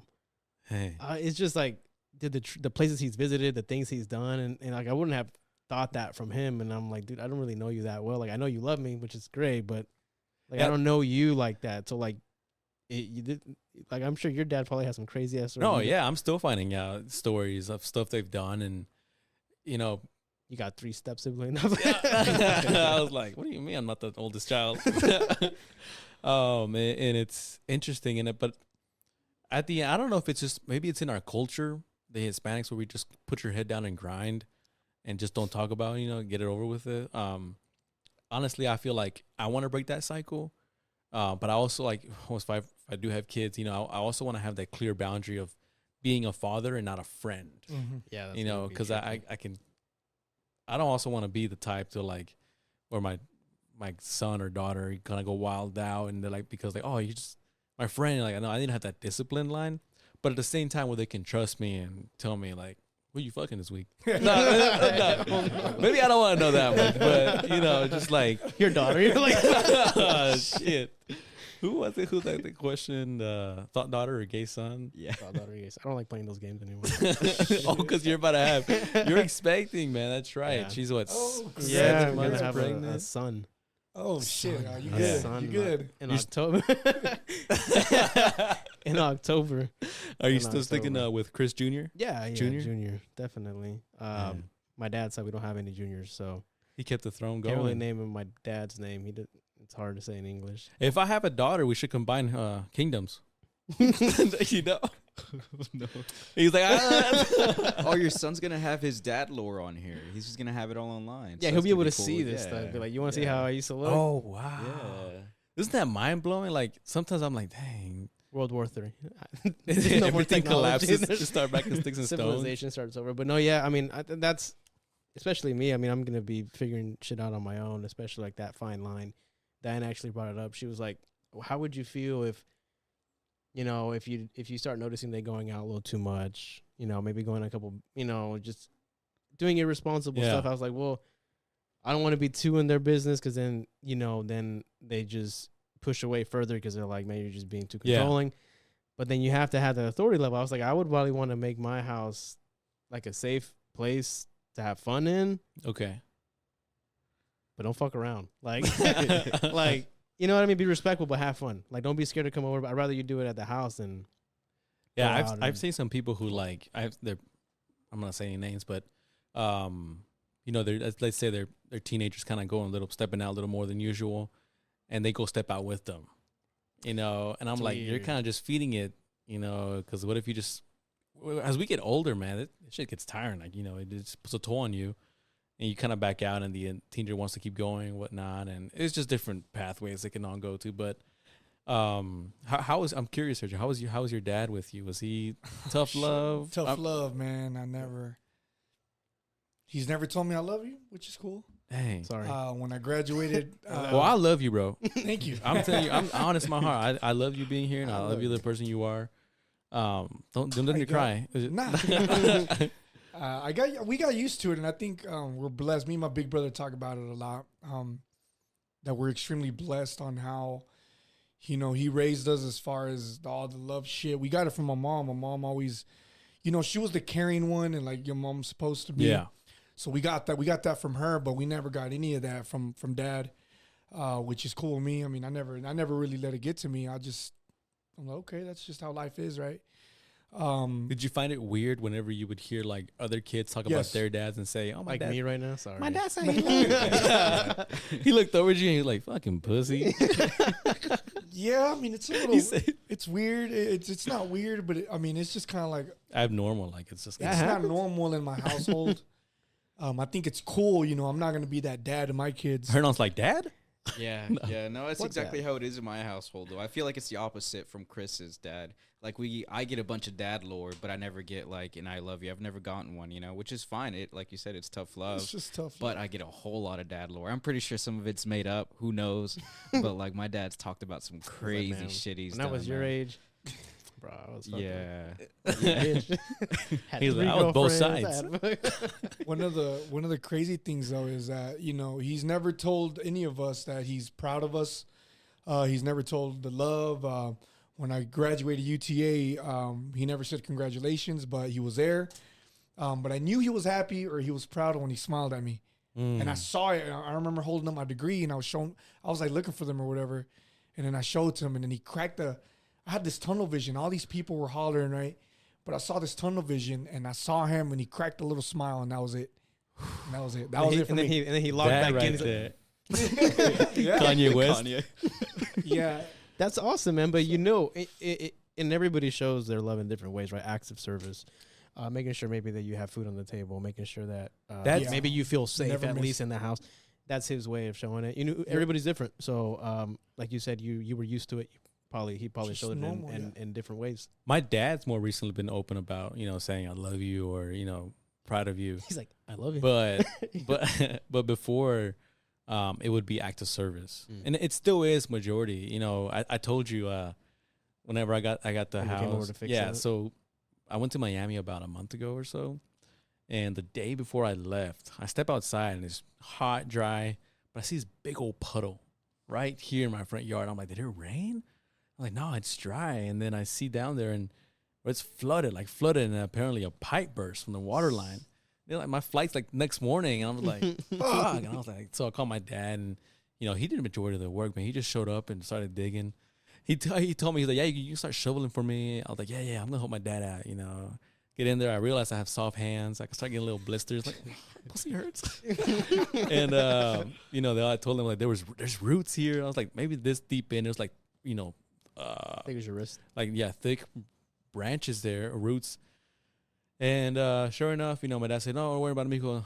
I'll help you. I'll take care of it." I get here after Miami, and then I realized he dug it all out, with the saw and everything, and he was able to fix the problem, and just by that, I was like, man, you know, I couldn't even tell him I love you, Dad, for this, but it was more like I appreciate it, and I know he does it just to show me the way he loves me. And then he volunteered. He was like, if you want, we can tear out the whole water line, just take out the whole yard. Like, And I'm oh, like, don't go crazy, man. Just patch it up. Let's patch it up. And then now my yard's all kind of fucked up a little bit and dying. But yeah, I think dads have their own way of showing it. And, you know, your dad's smiling right there. I think that speaks 1,000 words. I'm sure it does. That was a good moment. And now he's 60 now, so he's starting to kind of soften up a little bit. He's got grandkids now running around and shit. So I'm seeing things he does for them that he wouldn't do for us. And I'll start Maybe he regrets laughing. it. Maybe He's thinking about his life. One day we asked him and he was fucked up. We were picking on him. It was I was probably 14 or Tú 15. me quieres, ¿verdad? You no love lo me, hice. right? Pues qué, ¿cómo les voy a decir que los quiero? Yo no tuve eso. He's like, I don't know any about love and this and that. And I was like, That's what it is. well, yeah, I mean, it's true. Parents died when he was young. By the time he was like 20, he was already a lone wolf, you know. And Did he come over from Mexico? Yeah. Or okay, so he was the first, I guess. he was the first one. Then he brought my mom, and then he He settled. colonized in Grand Prairie, Texas. Nested. Yeah. Crazy how everybody chose Grand Prairie, huh? Yeah. How we It was all like- landed here? Yeah, they were like, this is the spot. Oh, yeah. One Main Street. Literally, When Jeff- 161 wasn't even there. It was not like just there. Carrier stopped at one dirt road. Robinson was like it turned into a dirt road. But yeah, I mean, everybody has different stories on. How do you think you're gonna be with your children? You think of having children? Oh yeah, man. I want a big ass family. What's okay? So I know you have your career goals. Yeah. Well, do you have like, you know, relationship goals or like in the future? When do you expect settling down or I what? used to think that when I was 18, I thought by 26, I was gonna already be graduated from college. I thought I was gonna be married. I thought I was gonna already have my first kid. Yeah, As I started once I hit the 26, you know, it's like shit. yeah, you're like, oh fuck, what now? You know, I never really imagined life past Yeah. this, right? You know, I started getting, you know, into this whole real estate shit. I started like hanging out with multimillionaires and getting a lot of their insight, you know, on life and on kids, on how, you know, what to do, what not to do. And now it's just, I'm pushing 30 next year. You know, I'm like, damn, you know, I'm gonna be 30. Dirty. Dirty 30, and I Dirty don't 30. see myself really settling down anytime now. Yeah. I really don't see myself actually like, you know, things don't always go as planned. Right, You know, anything right. can happen. Maybe next year I find the love of my life, and you know, just unexpectedly. So, I don't plan on settling down for the next 5 more years. Yeah, that's some girl who has a crush on Sergio listening to this. Dad, or she's probably like, time to lock in. She's like, yeah, And hey, with I 3 can Ys. change him. you know, my mom was busting my fucking chops the other day. She's all like, well, mijo, then 35, you know, women can't, you know, starts to get harder. Who said I'm going to give me a 35? That was my next He's question. like, I'm good. He's like, I'm always going to work. I'm always talking about, give me a he's 25 like, year I'm old. getting older, but they say the same age. Yeah. They stay the Dazed same. and confused.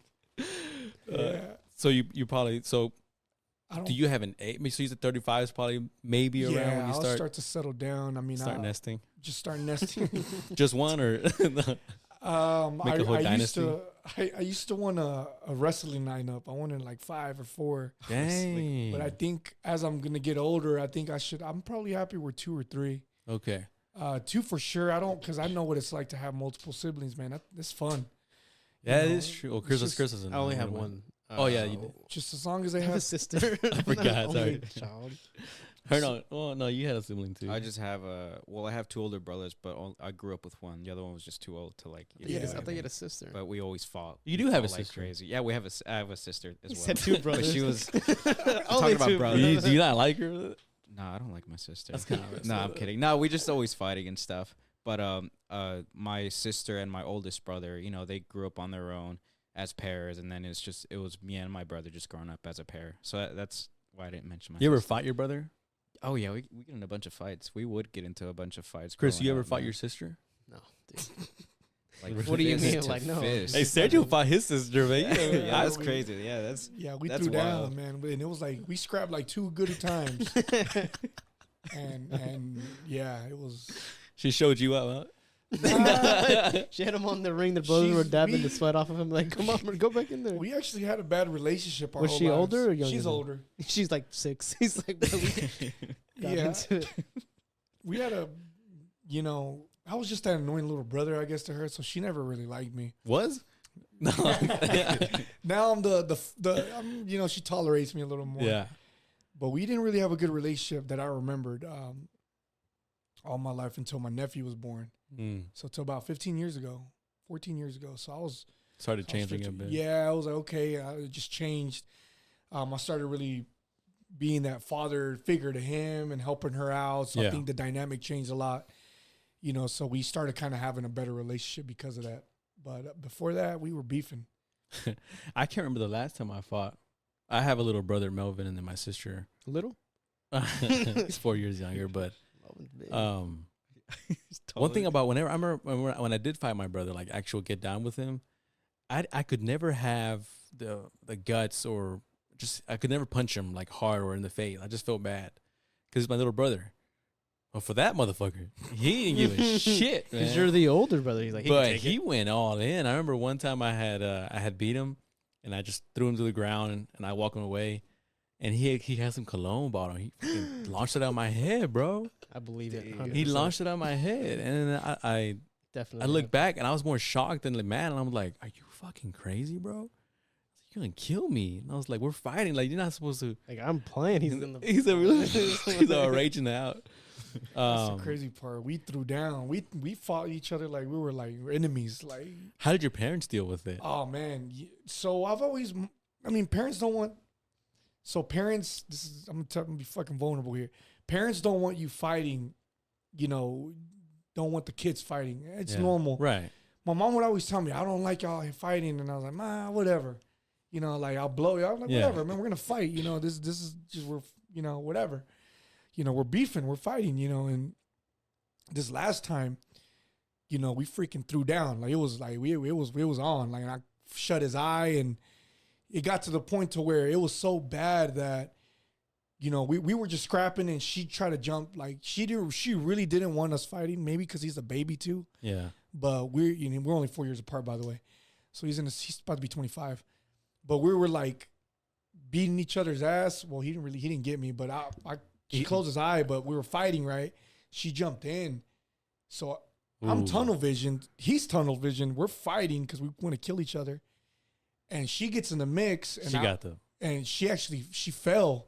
Oof. So when she fell, we stopped. We're like, oh shit. We look at each other. We're like, Brother. You hurt mom. And yeah, like, and then we're like, oh, and we pick her up and whatever. She's freaking crying. Like, Start beating why- her up too. No, I'm kidding. I'm kidding. And I'm that's- sure that felt different. That's when it was like, all right, I'm done. Like, I'm like, Yeah. and I think it was a realization between, we know, okay, she really don't want us fucking hitting each other. And she said, I'd rather y'all hit me than to fucking y'all hit each other. That's how much, and this, and I was like, oh, fuck. So I was like, You got me there. you got me. That's tough. So we never fought again.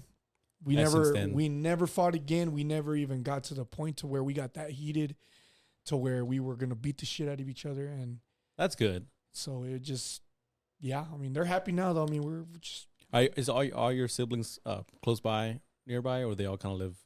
they're all Different Metroplex. states. They're Okay, all Metroplex. Metroplex. So yeah, one Okay. lives in Waxahachie and we're Where are you staying at right South now? Dallas. Okay. So You Hutchins. have like a ranch, right? Yeah, yeah, I think I saw you had posted something and you had horses. yeah, How many acres? Do you have acres? yeah, yeah. There's 3. 3 acres. I live on now. 3. Dude, that's nice. You cut that lawn? Luckily, it's all fucking. We let the I got 8 goats. goats and shit. So they Oh, eat it. goats take care of that? Oh, Yeah, yeah. there's No way. there's services that you can buy. They'll come deliver like 100 goats Ain't no saw way. that to your You're yards, fucking and tripping. and they'll Goats eat would your come shit. and treat your. in like I 2 gotta or 3 get if days. you have shot. weeds, whatever. I don't they'll- have enough yard for that, but that'd be something I'd definitely look into. I think it's cheaper because like it takes forever, but yeah. It's just like 3 days. well, they gotta eat Motherfuckers their out shit. there. Why you Yeah. stop eating? Fucking fool over here. But no, I did see you have the horses. Just kind of shoot my shot out there. But anyway, I can ride one of those Yeah. for real. Yeah. You had to ride a horse? Bro, I've ridden horses before. So when I went to go visit Salvador, it was my first time. I don't know if I told you the story, but they had a horse, huge horse. And at first, I was kind of nervous. But after I got the hang of it, I was taking that bad boy everywhere.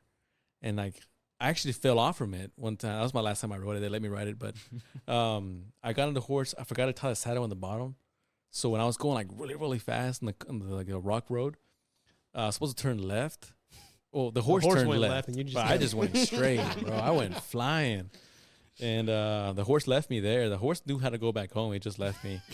And my grandma, thinking about it, I can imagine what she was feeling.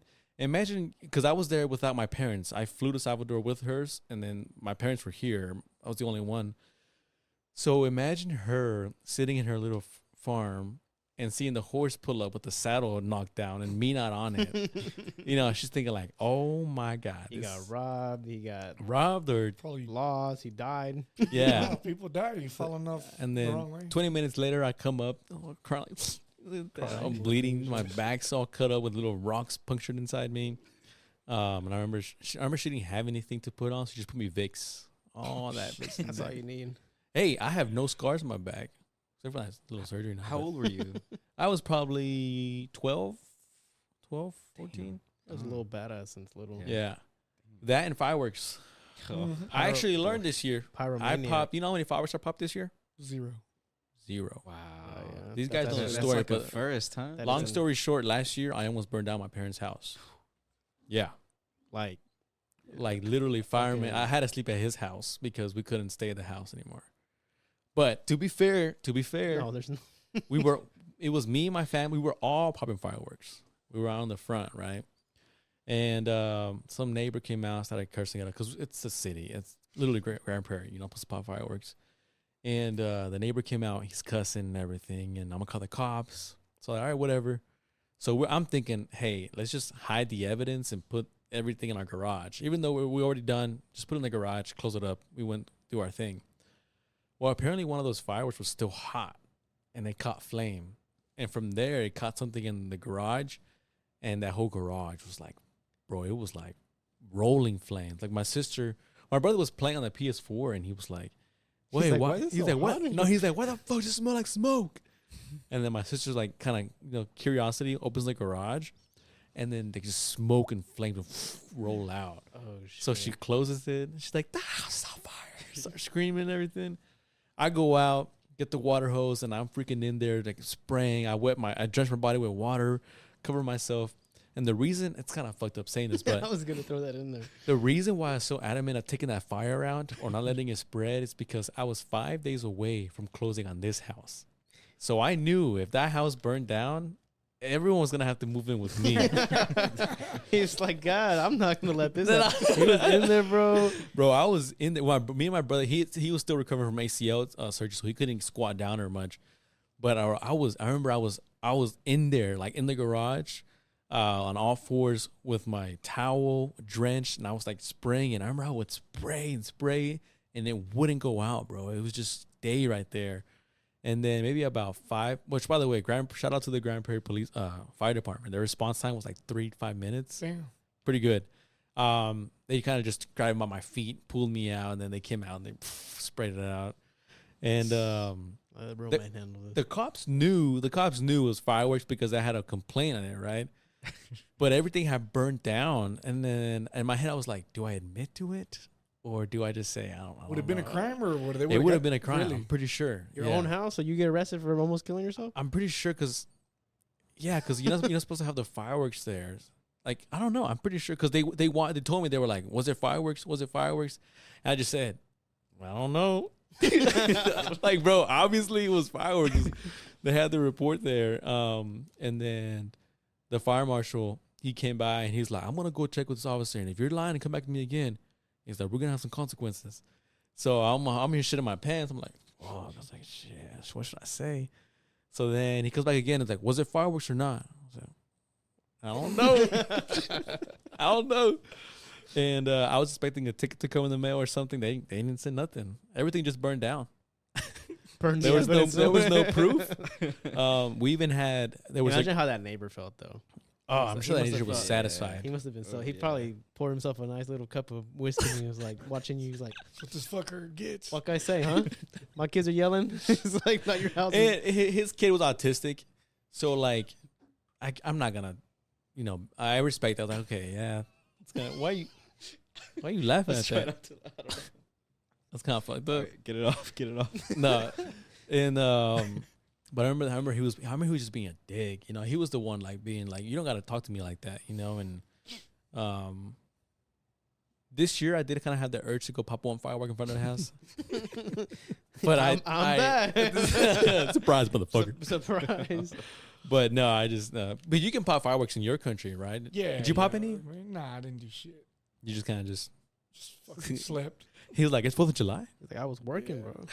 But yeah, 0 fireworks for me this year, and maybe actually what I did do last night, I was watering my roof and my yard because they were popping here, Oh, just be and I ready. was like, just in Traumatized? case, bro. When I tell you, The I had tables my- have turned. yeah. So now, He's like, you fucking kids. Don't be popping that shit over here. I'm gonna be that Fucking guy grumpy assholes. because now I've seen it firsthand, bro. Like it catches low-key- so fast. Low key, that was me last night too, cause I was asleep. 'Cause I worked Friday, and it was like 11:30, and we had no fireworks. You're not even white. No, we had no fireworks, and they waited till 11:30. I was like, bro, you should have popped them earlier. I was like, I'm not gonna be that guy though. I was like, let me see one. And I was kind of just poking through my when I wanted to see the firework at least, because they were some loud fuckers. Yeah. They weren't the little Cannon. no, they were the I was like, fuck. Because they weren't even like on a schedule. I was anticipating the next one. Okay, like the next one. Fucking 10 minutes later. They were I'm like, probably "Damn it, I was popping them asleep." and then like Right. hiding it because there was Yeah. cops from Oh, you around. fucking know, huh? Oh, I know. If I Trust already me. pulled up to my neighborhood. And it's not the first time I've had trouble with fire. Like this, is okay. He's like, last not year, my first lesson learned. no, this last year was like my worst one where it could have gone really bad. But I've gotten tickets with fireworks in Grand Prairie. Really? Yeah, I remember. Your did I pace. tell you that one? I was in high school. It was senior year. I remember that one. Yeah, you ran into some woods or some Mm-hmm. shit. No. That's a different one. No, that's I was it was in front of my house, and this time it was just me popping there with my friend. My dad was just sitting out there watching. And I remember all I had was like firecrackers left. But I already popped the big ones, so the tubes were just sitting there. Pop a firecracker, the cop pulls up like hella fast. Like she just and gets out. She's like, "Get in the curb!" Fucking screams at me. And long story short, she basically makes me grab all the fireworks, hold them up, and then she takes a picture of me. Wow. She took a picture of me, and then that was used against evidence for me in court. Another cop pulled up later, like 20 minutes later, and he's like, "Buddy, I would have let you go if it was me, but she's kind of new, wants to show a lesson." So make a name for herself. so he's like, "I guess we'll see you in court." I was like, remember I went to court. He had to bust your balls too. He just had to make sure. He's like, if it was me, you've been okay, but unfortunately, But yeah, so I went to court. Again, I was a senior in high school. I was a Dubisky. Dubisky actually helped me, like saying I was a Dubisky. I was like, "Oh, I'm in Skills USA. And I'm the president and this." And I was just having fun with my family. And there was like a $900 ticket. Damn. And they were gonna Jesus. give me and my friend a ticket, but I took the blame. I was like, "He's not a part of it. Just give it to me." And yeah, I did like 100-hour community service. damn. Yeah, 100-hour, and they gave me the option to do it at like a mission center, like physical Mission physical Arlington? work. Yeah, Mission Arlington, Been there before. or go go do it at the office, at the court office. I'm thinking it was like summer. I'm like, bro, I'm gonna go do it at the court office. 8 hours a day, get my hour lunches. Don't ever do the court office, bro. It is horrible. They give you like stacks of paper because everything. This is before I guess they were transitioning to being digital. Everything there is all filing papers. So they give me a stack of cases, like maybe like your height, like just super. And then you have to go and file all of those for 8 hours. First world problems, huh? That sucks. Jesus. Maybe next year though. I'm gonna pop a few next year. This guy in fireworks, man. No, I've learned my lesson. Yeah, I think I was waiting for like the message in the group chat, like, "Yo, what are we doing? What are we popping him today?" Nothing. We didn't even tell each other Happy 4th of July. Nuh-uh. it's not a good position we are in the country right now. I'm not proud of. I mean, I'm getting taxed for everything. Hey, I'm patriotic as fuck. I on think this we need on- a on the revolt. 4th of July. I say next year none of us file our tax returns. Go ahead. I got nothing to lose. He's like, we have to file. Yep, every Bro, year. I am sick how much we have to pay for everything, man. If you think about it, we pay sales tax, gas tax, food, like, everything. Didn't we revolt for 2% tax on tea? Yeah, they were like, how do we go On from tea, this bro. shit- But hey, I guess it'll just be me next year who's not gonna file. Test it out. Test the waters. There was a point though. I think people were like saying we're not gonna file. I don't know if you heard about Someone it. tried to do a movement because Yeah. they were basically like a protest of how much taxes we're paying. It wouldn't be as bad if at least we would be able to see the results of the taxation Oh, we see it. in our well, It goes not, to Ukraine. not here. Oh, Like here, if we had just better like public like infrastructure. amenities, infrastructure, like damn, it's a badass new Yeah. shit. We don't see that because it isn't really. Everybody's just, in my opinion, I feel like people are personally filling their own pockets and then just sending it out and Doing just enough to make it seem. doing. I feel like it's busy work. They need to Mm. keep us just unsatisfied enough to be like, gotta keep paying these taxes. Look, we fixed that road, didn't we? Yeah, after fucking 5 And years, 35 sure, 35 yeah. was- And it was like an insignificant road, like, but we fixed it. By that Like, time, the beginning of the road's already fucked up again. Like, oh, yeah, like I don't shit. know, man. It's crazy. We'll see how it goes though. Yeah. Do you? So we kind of jump right there, but so I can ride your horses. You do let me. Yeah. I had this on recording. And I can ride your horse. All right. I'm gonna pull up to your crib and be like, hey. At around an hour in, you said I can ride your horses, and I'm here to redeem that. How many do you have? 2 that are rideable. Oh, rideable. Okay. Rideable. Now so he's interested in the one that's not. Why yes, is it I like to chase. Breeder. Oh, he's a Just- breeder. just Oh. breed- What does that breed- mean? What is they that harder just- to ride or? No, shit. They're mares, and they just. I mean, you don't really. We don't saddle those up. I mean, it's just. Do you maintenance them, or do you have someone else? Isn't it a lot of work too? It like- is a lot of work. Yeah, I heard about that. It is a lot of work. Do you have I mean, cattle? I used to. Used to. Yeah, and they're cool. Those are cool to have. I feel like that's easier than horses. They What just made kinda you eat- get into? They just cut your lawn. Basically, they do their own thing, man. I mean, they just Yeah. take care of themselves. They shit everywhere, and I just don't like when they shit because it's It's pretty big. it's fucking wet, man. And the ones that are wet, you step on it, you're done. Damn. So it's you have cattle, right? Yeah, we Or- got a bunch of cattle. That's what I'm saying. Like Yeah, I they're know for just for a fact bales of that's hay, easier. just bales of hay. You just give them their bales of hay. Yeah. What made you switch over to horses, or We've had both. We've had both. We had the cattle whenever we had the property out in Frost, Texas. Mm-hmm. My dad just sold that, so he sold the cattle, and it was just for fun. Yeah. The horses we've always had because we like to ride horses. Yeah. So y'all all have your own horse? No, your we just family? have just two, man. Oh, you that would did be say, hard yeah, as yeah. hell, man. That'd be hard. What do you But name them? They're Mexican. That's their name? Nah, one of the Oh. I was like, I names. believe you. Nah, Mexican names. One The of them was Jose? like- not like that. Hey, you Spanish. Spanish names. Firulais. Sebastian? What did you say? Firulais. Firulais. Nah, one of them's El Consentido. Ah. The other one is El Mayo. What is, That's okay, Mexican as consentido, hell. what does that mean? Like, It's like pride, like the pride and joy. the one who's like the baby or the... No, just El Consentido is like La Consentida, like the favorite or the Okay, yeah. The- The better one. the better. Chris knows. The better one. And the other one was El Mayo? El Like Mayo, the yeah. mayonnaise? Mayo? Yes. Okay. Mayonesa. How long have you had those horses?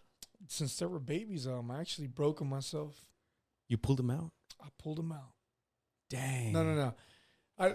So when they were born, I mean, I've had them since they were tots, Yeah. or babies, right? You know, they were born. We show up one day, they're fucking born. Well, oh, okay, when you start grabbing them or whatever, and then whenever they were ready to start getting broken in to start saddling them up, I did it myself. Dang. So they bugged me. Well, one So of them they got a bugged me bond with you. They Oh, know yeah. who you are and Yeah, they everything. know who I am, And they have to respect- tolerate you getting on. Yeah, Yeah. And what did he say? Bucked you off? one of them bugged me off. Yeah, Dang. the fucking, Like booked you? Is that the where they kind of Yeah. just... start bucking and kicking and shit. And Personally, I don't think it ever bugged me off, but... well, one of them bugged me off, and yeah, you got to be careful with those fuckers.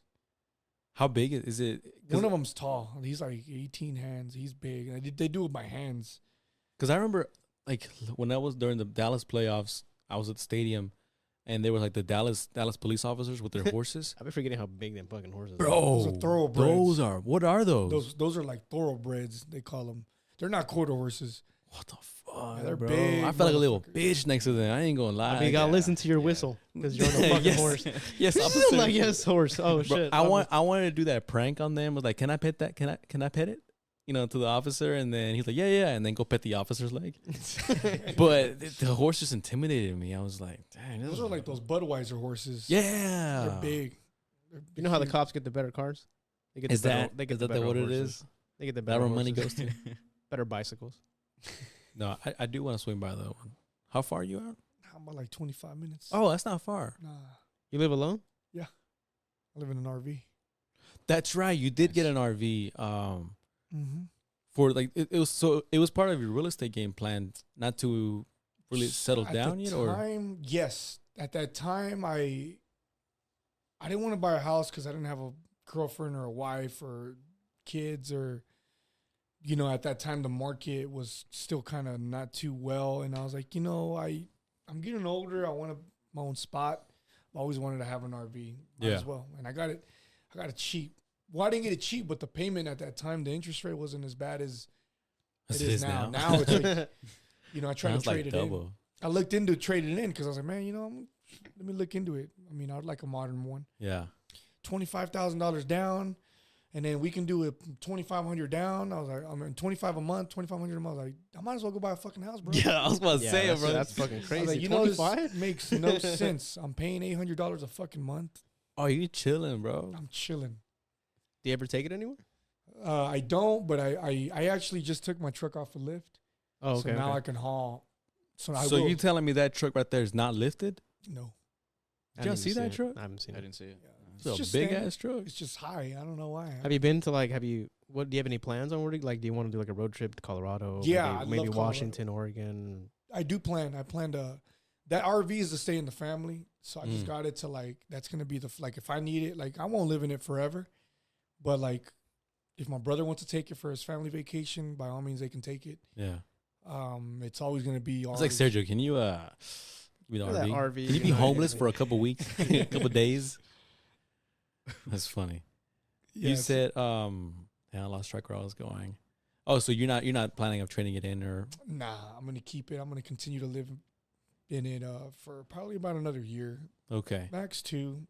Wherever. I mean, I don't know. There's no rush, basically. There's no rush at to buy all. a house right now. I mean, I don't need a house. I don't need Not on this market. not in this Yeah. market. If I do buy a house, it'll be subject to.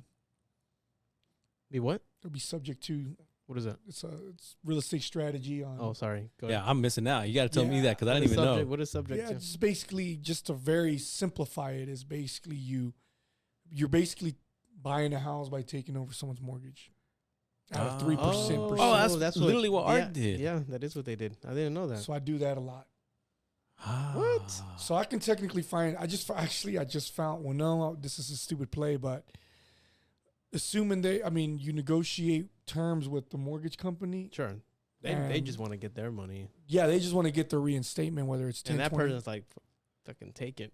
Yeah, they're like, take this off of me. I can't do this no more. I'm about to go into foreclosure. How much you pay a month? $1,300. 3%. Yeah, I'll take it. That's insane, man. Fuck. Hey, have you I ever didn't thought? Have you ever thought of? You know how you say you joined a lot of seminars and Mhm. things like that. Have you ever thought of maybe doing your own? Yeah, I know you told me you yeah. have like a Zoom. Yeah, we. Is that kind of similar to? Yeah. I mean, well, that's more of. I'm actually gonna start a coaching program with Jonathan, and it's not gonna be specific to anything. It's gonna be just Life. everything. Well, what you want to do? You want to get in real estate? Okay, what do you want to do? Look, well, I want to get into this. Well, I want to start here or there. Okay, no, here's what I recommend you go there. This is what you need to do to really pave your way into the multifamily. A lot of people see the apartments and the shiny object.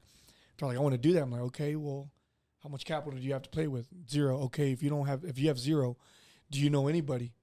Who are you connected with that can possibly Get you in there. get you in, or maybe you raise that capital and you can get in, or I ain't got it. Okay, well, look, we got to start you over here. It's really just the lessons in life that we've learned throughout. Yeah, the and that can knock off like a year or two of your journey of just knock off fucking around. You know what I mean? fuckload, Because you know yes. exactly what route to take, and And that's honestly how a lot of these, real successful people is they have that guidance because somebody did the groundwork of like that. Like, hey, this is kind of the route you would want to take. Obviously, you can get to the finish line hundreds of ways, but like it's efficiently, a more efficient way of getting there. That's awesome. Man. You cut that time in half, man. And I mean, that's something I need to work on because part of me, like, a lot of the times I want to just figure out shit myself. Asking for help is tough sometimes. Yeah, asking for help or just like, I can figure this shit out. Like, somebody eventually had to figure out their own way. So, shit, why can't it be me? You know? Yeah. And I figure I may get to the finish line, but I may come out more beaten up and everything. But like, oh, at least I made it. And I think stepping out and asking for help or being more efficient. How can I do it better? Probably something I need to work on. So I think it's great you doing that. Yeah, so we plan on doing that because we did a coaching program and it was a fucking success. We did a multi-family coaching program for a whole year and we didn't renew it just because we were going somewhere else with that. But everybody that joined our program ended up succeeding. They were in a deal. Dang. At the end of the day, they invested in a deal. They got to be a part of the deal, which was our 63-unit apartment complex in Dallas. So they got to be, there. I mean, and they're still there. The deal, the coaching was only a year, but the deal is a 3 to 5 year play. So you're technically in the fucking deal for 3 to 5 years. Wow. So they end up winning they got way more than what they.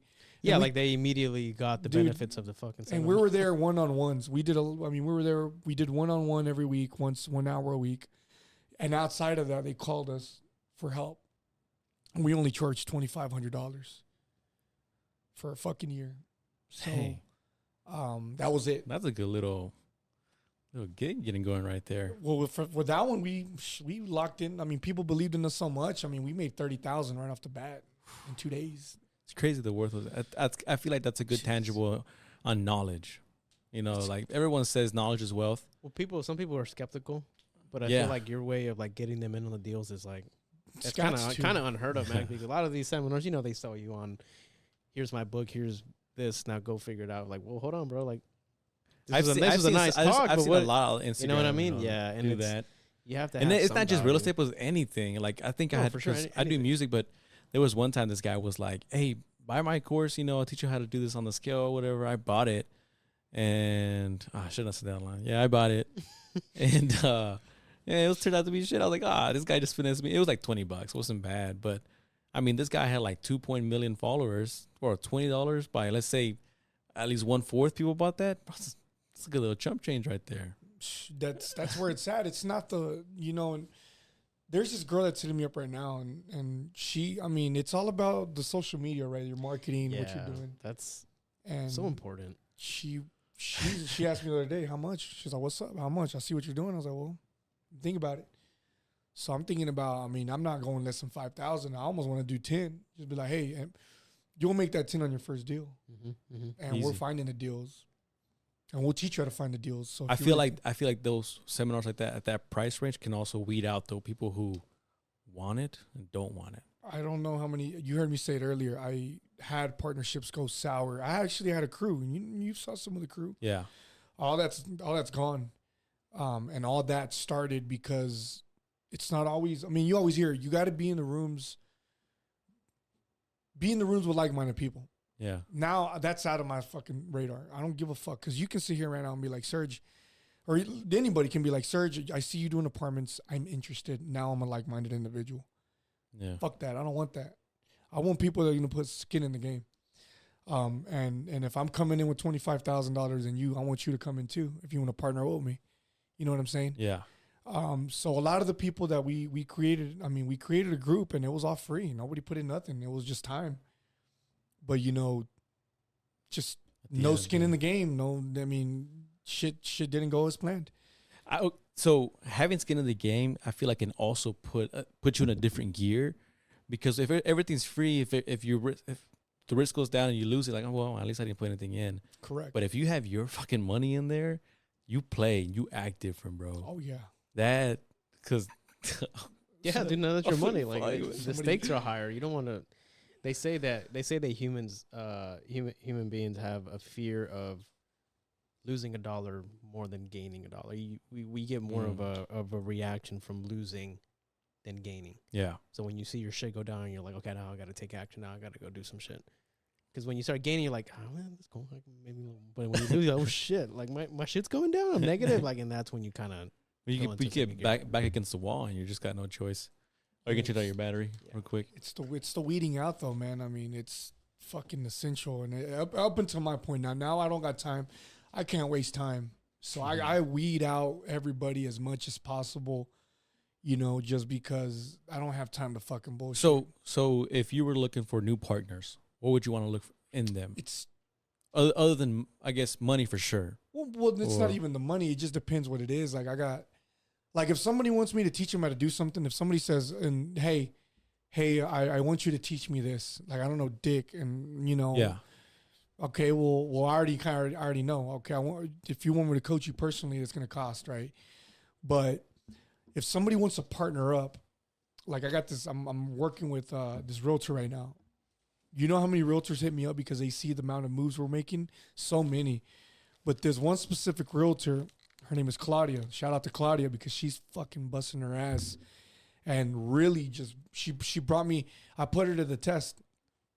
The deal, I actually DM'd you the other day. Remember, I was like, hey, bro. Oh, yeah. You want this deal? I was like, hey, it's a fucking screamer. You said, hey, I'm closing. And I was like, okay, cool. I moved on. Well, I met up with this realtor who's been trying to do work with me. Yeah. I was like, all right, you want to? She's like, well, I really want to work. I was like, you want to work? She's like, yeah, oh, okay. I'm going to put you to the test. And I got this property. You got an investor. Do you know investors? She's like, yeah. I'm like, okay. Well, this is a sell. You know, let's make it happen. She did it? She did it. No. Fucking 48 hours. Damn. Got that shit under contract.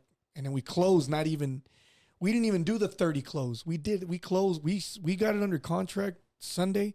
We closed on Wednesday. Damn.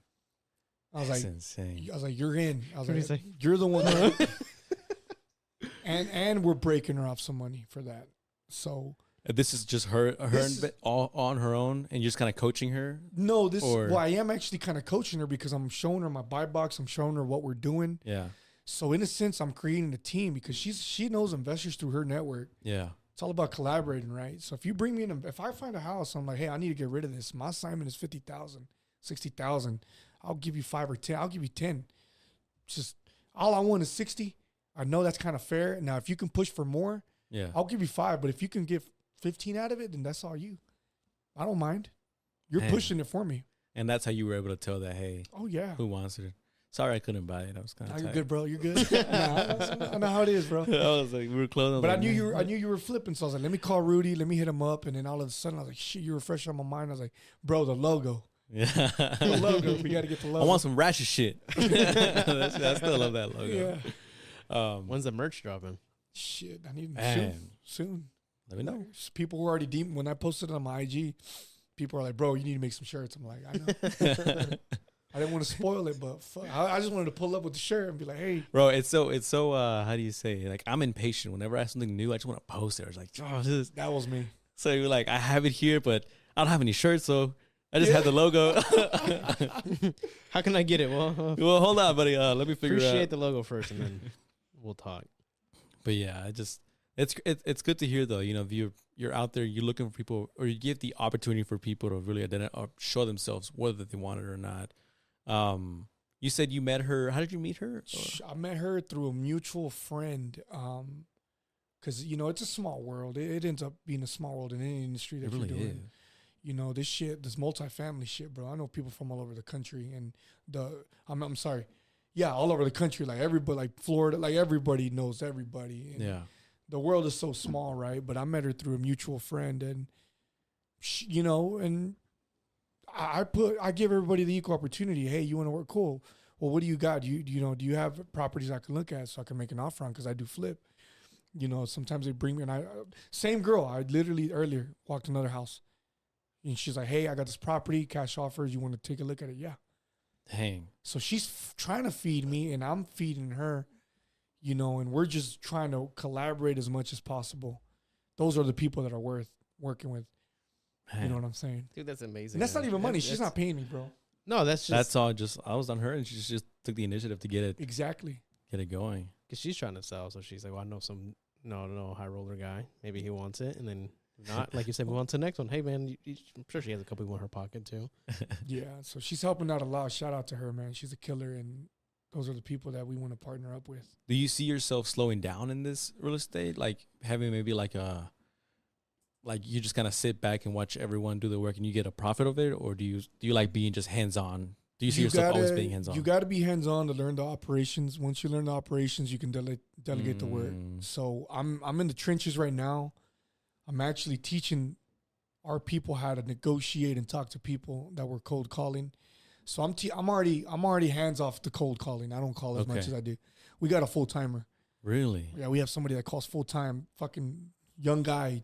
I say he's young, but I truly feel like, I guess he looks up to me, and he sees me as like the big brother he never had. Yeah. Because he's the oldest of his group, and he even called me big brother when he wished me happy birthday, right? but like he fucking quit his job, bro. When he was like, hey, bro, I'm That's done. fucking hardcore, bro. I can't tell you how much I respect that. Like quitting and going all in. It's not an easy feeling. She was like, bro, I'm in. Fuck this. Like, can I go to my job and tell him fuck off? I was like, do what you want. Was that from the Wolf of Wall Street? He's like, you show me a pay stub right now for $17,000. Kind of shit. Kind of shit. Like, yeah. What kind of car you Hey, listen, I quit.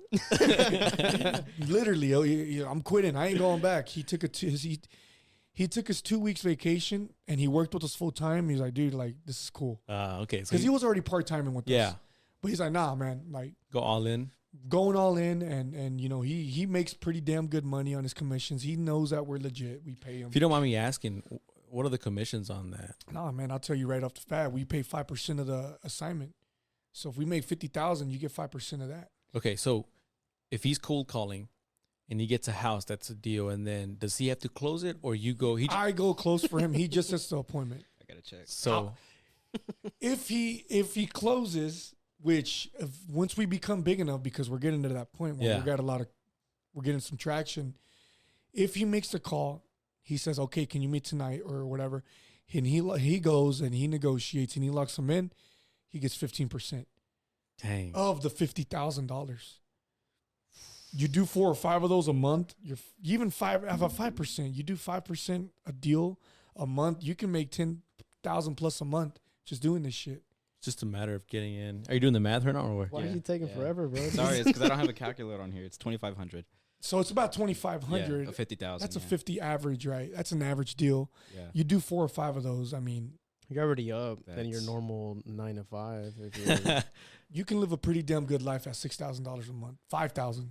That's a pretty legit life. So whenever you get them, let's say you acquired it, you closed the deal at 50-ish K. From there, you either put it back on the market and resell it to a investor, or you decide whether you want to take it on That is yourself. correct. I got dibs on it first. I say, you know what, this is going to be a cool marketing tool. Yeah. Let me just take it. Make 80,000 in the pipeline, or you make the fucking 60,000 now. So 60,000 sounds good now. 80,000 sounds good now. money now is better than money later. Yeah, so it's just Yeah. like, let's get it now. Why not? Let's get this bag now and feel a little more comfortable. How did you get your training for cold calling? You just Brother, kind of. you trial and error. Mm. There's nothing that can prepare you to the responses you're going to get. You just got to go through it. I struggled for the first month or two. My anxiety was high. I was like fucking getting nervous, picking up the phone. And Yeah. you know what happens? You get the jitters, and I'm a very social guy. I can talk all day. But I just fucking learned, man. I mean, trial and error. You got to jump in the Get in trenches there. and learn. And you learn as you're in there. So you said now you're not doing much cold calls, right? But when Just, I do, I kill it. I mean, I Oh, still, I man, like what's up? that. Hey, but even Yoshi, she's still our girl to the Yeah. day. I'm actually gonna go see her she's next based week. in Florida, right? She's in Florida. Yeah. She's in Orlando. I'm gonna go see her next week. We're gonna go catch up. But even her, like she was on Zoom one day and listened to me do this shit. Yeah. She's like, "Fucking Serge," you know. She talks all aggressive. "Fucking Serge, why you talk to them like they're your homeboy?" I'm like, "Cause they are." Yeah. I'm like, "What's up? What's up, Rudy? How you doing?" And like, who's this? I'm not gonna lie. Welcome. If someone calls me like that, and then I'm like, "Oh, you already have me on the hook, interested of what this call is about." Because if I get a call, I'm like, "Huh, are you just Mr. Diaz?" Correct. I'm like, "Oh, fuck that shit, fucking Mm. idiot." Sell me your house. Nah, man. First thing, let them know. What's up, man? Are you aware of this shit? Yeah. What are you doing about it? Nothing. So How so can I all help calls for sure they're going through foreclosure. They are all in foreclosure. Okay. Now they're on public record that they're going in foreclosure, but well, the ones we work with, yes. Okay. So we only focus on foreclosures, but a lot of the times they already figured it out. Some of the times they figured it out. Some of the times they reinstated. How do you not run out of properties, or is just There's so many foreclosures. There's so many Really? a month. I get what you're saying. There's so many people that are Like, I would hunting think- the foreclosures. Right. Mind you, they probably get multiple calls a day. They do. So it's really how you sell it. They With do. everything, you know how that is. Yep. man. But the one you win on. I mean, Yeah, it's true.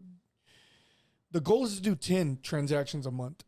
If we can do 10, I mean, How many calls per day do You do over 100. 50. Oh, damn. He's like Well, if you're- 50. if- well, if Get all the you're- fuck out of here. If all you're doing is, I was going back to my banker days, but if you're doing all day just cold calling, then I could see the 100. So I remember when I'm hitting it and Christian's hitting it, we did over 160 easily. He'll do over How- 100. and I'm sorry, I don't want. Are you good? So where do you get your leads? Like, do They're you all just buy public them? record, bro? Nah. Really? So you just got to dig in. You got to you do just the gotta work. do the work. And If you wanna motherfuckers go ain't, get it- ain't nobody wants to do it though. You do it. Hey man, I say tomorrow we show up 7 a.m. Pull up the records. On the weekends, we call ourselves. Oh, tomorrow is Saturday. Yeah. Serge don't have weekends. I bet you tomorrow you're gonna be calling. Yeah, we're always calling. Sundays, Tomorrow I actually got an appointment. I got to go lock one in. Really? Is it here in It's in Metroplex? Dallas. Yeah. Dallas? Oh, they're all in Dallas, Fort Worth. Okay. So so you can pick and choose like what you want. There's different counties. Okay. You got any favorite counties? I love Dallas County. I mean, all of them. I love them, and the numbers make sense. As I love them all. Never numbers makes make sense. You gotta Numbers buy it make right. sense. That's what it is. Just buy it man. right and help these people out because they're most of the time they're fucked. They're fucked. There Unfortunately, has to be some satisfaction. Be like, bro, I'm helping you too. At the And- end of the day, obviously, this is a business, my- but you're taking that loan, that debt off of them. yeah, and I'm not. I'm really helping them out because they don't know any better. I'm educating them, and they don't know. Mm. They don't know, and I'm So there. if they don't do anything, they just lose the house They- and don't get money, right? Well, Not even- they They go into foreclosure. bankruptcy they and lose, shit, right? I Well, mean, that's another tactic. They do bankruptcies. Now you have It's all about how you get it on your record. You get a foreclosure on your record, you're fucked for 7 years. Yeah. You get a bankruptcy, you go follow through with it, you get another 5 or 7 years on your record. Now you can go get a house. Now you can't even get a water bill. You know what I'm saying? So you're really fucked overall. You're better off trying to reinstate it or do something strategically than to lose that house. So is that something you pushed in the call? No. It was like, hey, it's gonna be 7 years. Oh well, yeah, Yeah. we let them know. We educate because 7 years. and he hangs up and he calls it 7. Text him. He whispers 7 years. Say that to me. yeah, the call tactic when you whisper 7 years. And he's like trying to listen. He's like, what?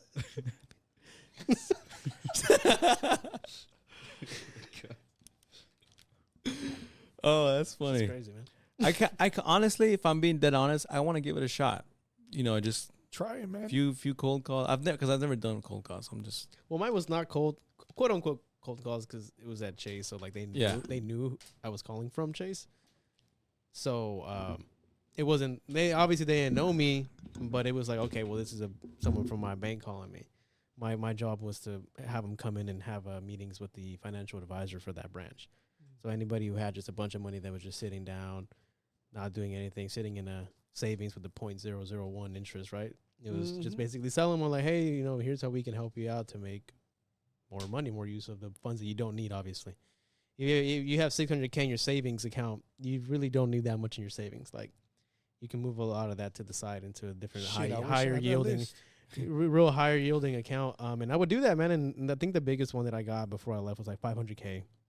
He came in, he met, and but I had a cap on how much I could get paid for that because I was in like a relationship banker at the time, and that's really rubbed me the wrong way because the FA was jumping up and he was happy. He was like, "Dude, we just closed a $500,000 new account, man. Like, how much you can get paid on that?" He got a little calculator out, calculated it's supposed to be like 4,000 or some shit, and I was like, "No, dude, do the other one because I'm not in that." And it was like a couple $100, and I was like, "Yeah, it's bullshit." And he's like, so you already have the skill. he was like, yeah, man, that sucks. Tough I luck, was buddy. like, so, but then eventually I got licensed, and but then I ended up leaving. Which turned out to be better. No, I in think the so. long run, it was a good mental break for me because it was during COVID when you didn't have any support at that time, and I was doing everything, and then you got burnt out. So then I went to a different role to get a better knowledge of the whole industry. Yeah. Because for me, I like to really be able to understand what I'm talking about. If I don't know what I'm talking about, I can't convince myself. I can't convince you. So that's what I've been doing for the past couple years. But now I kind of miss the sales every now and then because The aspect of it. I be hearing people talk to me on the phone about other stuff, and I'm like, God, you almost had me, but yeah, you fucked up. Like, no, I'm not coming in. I'm not gonna do nothing. But where I'm working at now, they have a cool sales program. I'm kind of trying to make my transition into that. You did. I remember you did saying that you wanted to get into there. You just need a certification, right? Or what do you need to get? Yeah, I just need to get that last license, and it's so been, political. Everything. Yeah, Oh, you need that. I don't even know if I need it. They said preferred. They said preferred, so I was like, we'll see if I can maybe just finesse my way in the interview process. A lot of it's just how you talk to them, and they'll be like, you know what, all right, I got you. you're better than this other dude who hasn't. Were you in this industry or your industry of real estate during COVID, or was that when you were first entering? I just entered it. Okay, I came in. you entered at the wildest time. That's what they tell me. They said, so you don't know what a good market is. I was like, no. What? There's a better market out there? It's Like, only because it's easier You're from here. making- This shit's easy. bro, they said you came right in when it was all fucked up and crazy, and I was like, yeah. And I guess so. So it was right So before if you're COVID. winning at the hard times, imagine when it's the good times. It's Yeah. like taking the weights off of you, or the weight belt, and you're like, I can fucking do But it. you're trained though. I mean, you're like, and I mean, y'all were talking about sales earlier. Yeah, I do sales, I guess, but I hated that shit at first. I always said I'm never gonna be a salesman. I was like, man, I don't want to sell cars. Like I hated hustling like that. Yeah. I never saw myself selling cars, any insurance or door knocking and doing shit like that. Cold calling. I was like, I'm never gonna do that. Like, I'm not gonna sit here and work off commission, but here I am doing it now. Yeah. There was this one interview on TikTok where you know how they go up to people and they're like, "What do you do for a living?" Blah blah blah. Like there was this dude. He was like, he found some guy on the street and he was like, "What is one of the recommendations you have for young people going into the industry?" He's like, "Get into sales." Immediately, that was his number one. Not you would have think that some head ass. He's like, "Get into sales," and I was like, "Damn!" Like low key, he's right because harder you work, the more you get paid. Just talking to anybody, man. I mean, and just being social and just being able to talk to people, and if you can explain a good product to somebody and get their attention the first, You can it's sell 'em fucking anything. over. It's over. That's what I do with these people. I on got the you, call. bitch. It's like I know how to talk to these people, and it's not even about pitching them. I don't pitch on the phone. Mm. I'm their friend. I'm like, what's up, man? Hey, man, I'm just checking in. Literally, I'm checking in on you. Are you good? 7. Yeah, 7. You got Throws it in 7 there. 7 years. 7 years, man. Yeah, it's funny because when you mentioned that you never want to be a sales rep or do anything of like that, that was me for a good minute. For the company I work for, because they had their branch to go out that, and I said, dude, I just want to do my own work, chill back, and not worry about phones. That was my main thing. No, I don't want to be on phones or anything or waiting on a call. And now I'm like that, and yeah, my time is great. Like my balance is perfect, it works great. But do I miss talking, man? Like the chance that I do get to talk with like Because he's alone at home all day, no coworkers. it's me and my cat, my dog. So whenever man. he talks to himself, he's like, "Oh shit." Yeah, so like now and then I realize I'm like my personality, I was like, I would be actually good in sales. Like I'm not meant to just sit down here and just just put my head down, do numbers and just I'm meant to be like I fucking hate talking it and so everything much. and yeah, I miss it. So now I'm like you. I'm trying to at the same time like it's a interesting. I'm good trying balance. to do both. You need to have Yeah. a good balance because I mean, especially me now having a baby. I don't know. The world's gonna change. Hey, so I who have no idea knows, what's man? It might push you more. That's what people keep telling me too. It might give you a little drive to like really step in there and like, you know what? I gotta do what I gotta do for this kid. I'm gonna sell my PS4. You gotta, You gotta, I But gotta it- really spark my motivation to go throw No. that shit. I remember away. when he first told us that he was having a baby. Hernan's first response was like, "Are we still gonna hang out?" He's like, "So we're not gonna hang out anymore?" No, like, what are you I talking was I'm about? still trying bro. to process it, man. I'm over here like, bro, congrats, like, bro, that's crazy. He was like, "I was happy my own way, but I was concerned." He's Like, like, what "Are you about me? Like, come on. But I really do think it might give you a little. Who knows, man? You might see you with Serge going crazy. You never Yeah. know. The world's crazy, right? It's hard to make that jump whenever you have like a career, the corporate career. Mhm. Like Yeah. when you made it so far, sometimes I'm thinking to myself, like, dude, I'm all in. Like my chips are into this finance thing. Yeah. Like I'm gonna have to. I think at least I'm gonna have to stay here, but things change. Like So like you said, chips in, because the people that I've seen who are like my age or a little bit older that have climbed up in the corporate world is the ones who put all their chips in. And that's kind of how the world works with anything. If you put your energy 100% towards it, you're going to get what you're going to want. And they've done it, but I just wasn't convinced if it was for me, So I felt like, I was trying to slowly climb up, and I'm climbing up, not as fast as I want to, but at the same time, I'm trying to explore this different realm, And I think it's amazing that you did that. Honestly, I have a lot of respect for you guys that have that. Fuck it, man. Let's go into it. Jump in. You know what I mean? And not saying you don't think about the consequences, but you're not you're not letting them stop you from just even giving it a shot. It's almost like the consequences aren't real until they're there, and then you're like, oh shit. Like, I'm sure whenever you talked about that lawsuit. I'm gonna call you in a couple months, Rudy. You're about to get hit with them 7 years, dog. You gotta pay your shit. How did you so going back to, you mentioned you had a lawsuit. I don't know if you want to get into details of it, but what was it for? I'm curious. It was because our cash flow was so negative. We were basically robbing Peter to pay Paul.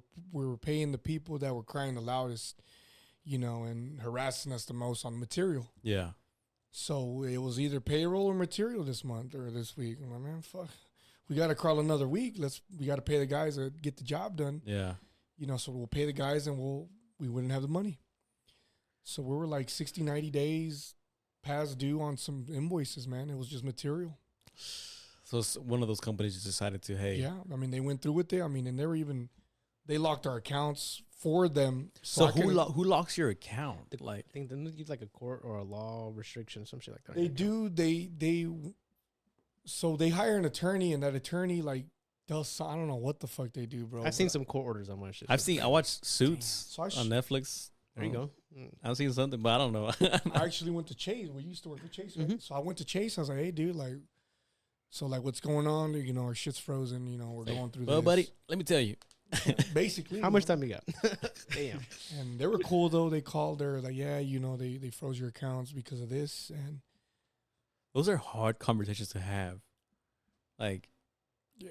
somebody telling you, hey, buddy, you know that I hope you got gas, because you ain't going to use that card anytime soon. How long did it take before you were back up and running? Shit. Couple weeks. Okay, so you weren't too bad. I mean, we were already down as it was because the That's company true. wasn't making money. But now, my dad had just sold his property, the 13 acres. So he was up personally. Yeah.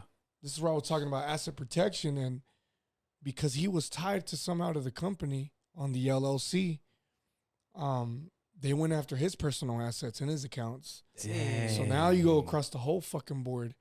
So not only do we not have no money for us, because I'm not, at this point, I haven't got a check in fucking weeks, Yeah. months. But my brother, and because I'm the last one on the totem pole, I'm doing this real estate shit. So real estate isn't actively my income, but it's just Right. investments that I got. My sister and my brother are getting paid before me. They got families and kids. So if there was a check, my dad is probably one of the last ones to get paid too. So he has his stash because he's got his money. He sold his personal property.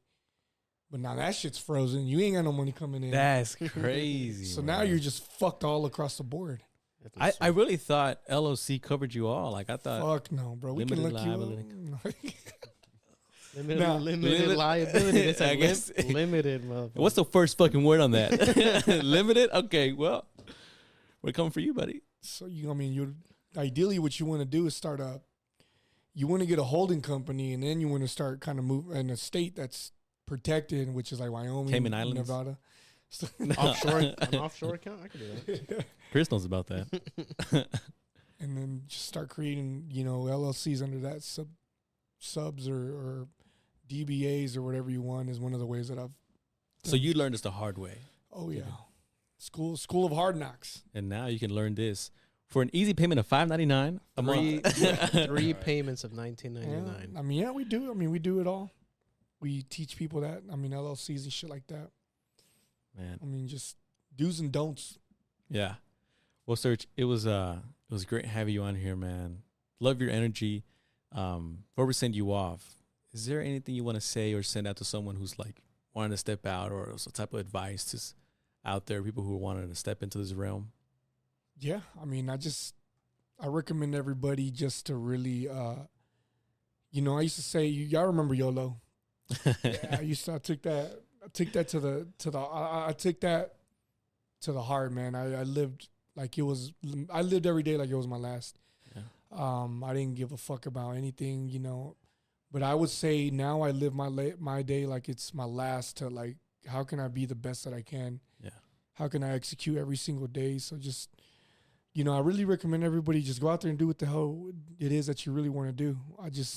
You can do it, man. I mean, you know, just working extremely hard for 6 months can really take you a long way. And that shit sounds clear, you know, it's cliche. It's like real cringy, but I swear to God, like if you really truly do it for those 6 months, you know, you'll see how much of a difference you can go and how far you can go in those 6 months, and just, you know, really just do what you really want to do, man. And just go out there and do it, man. That's it. No That's the easiest excuses. thing, man. That's perfect. Appreciate that, that's man. perfect. We all appreciate that.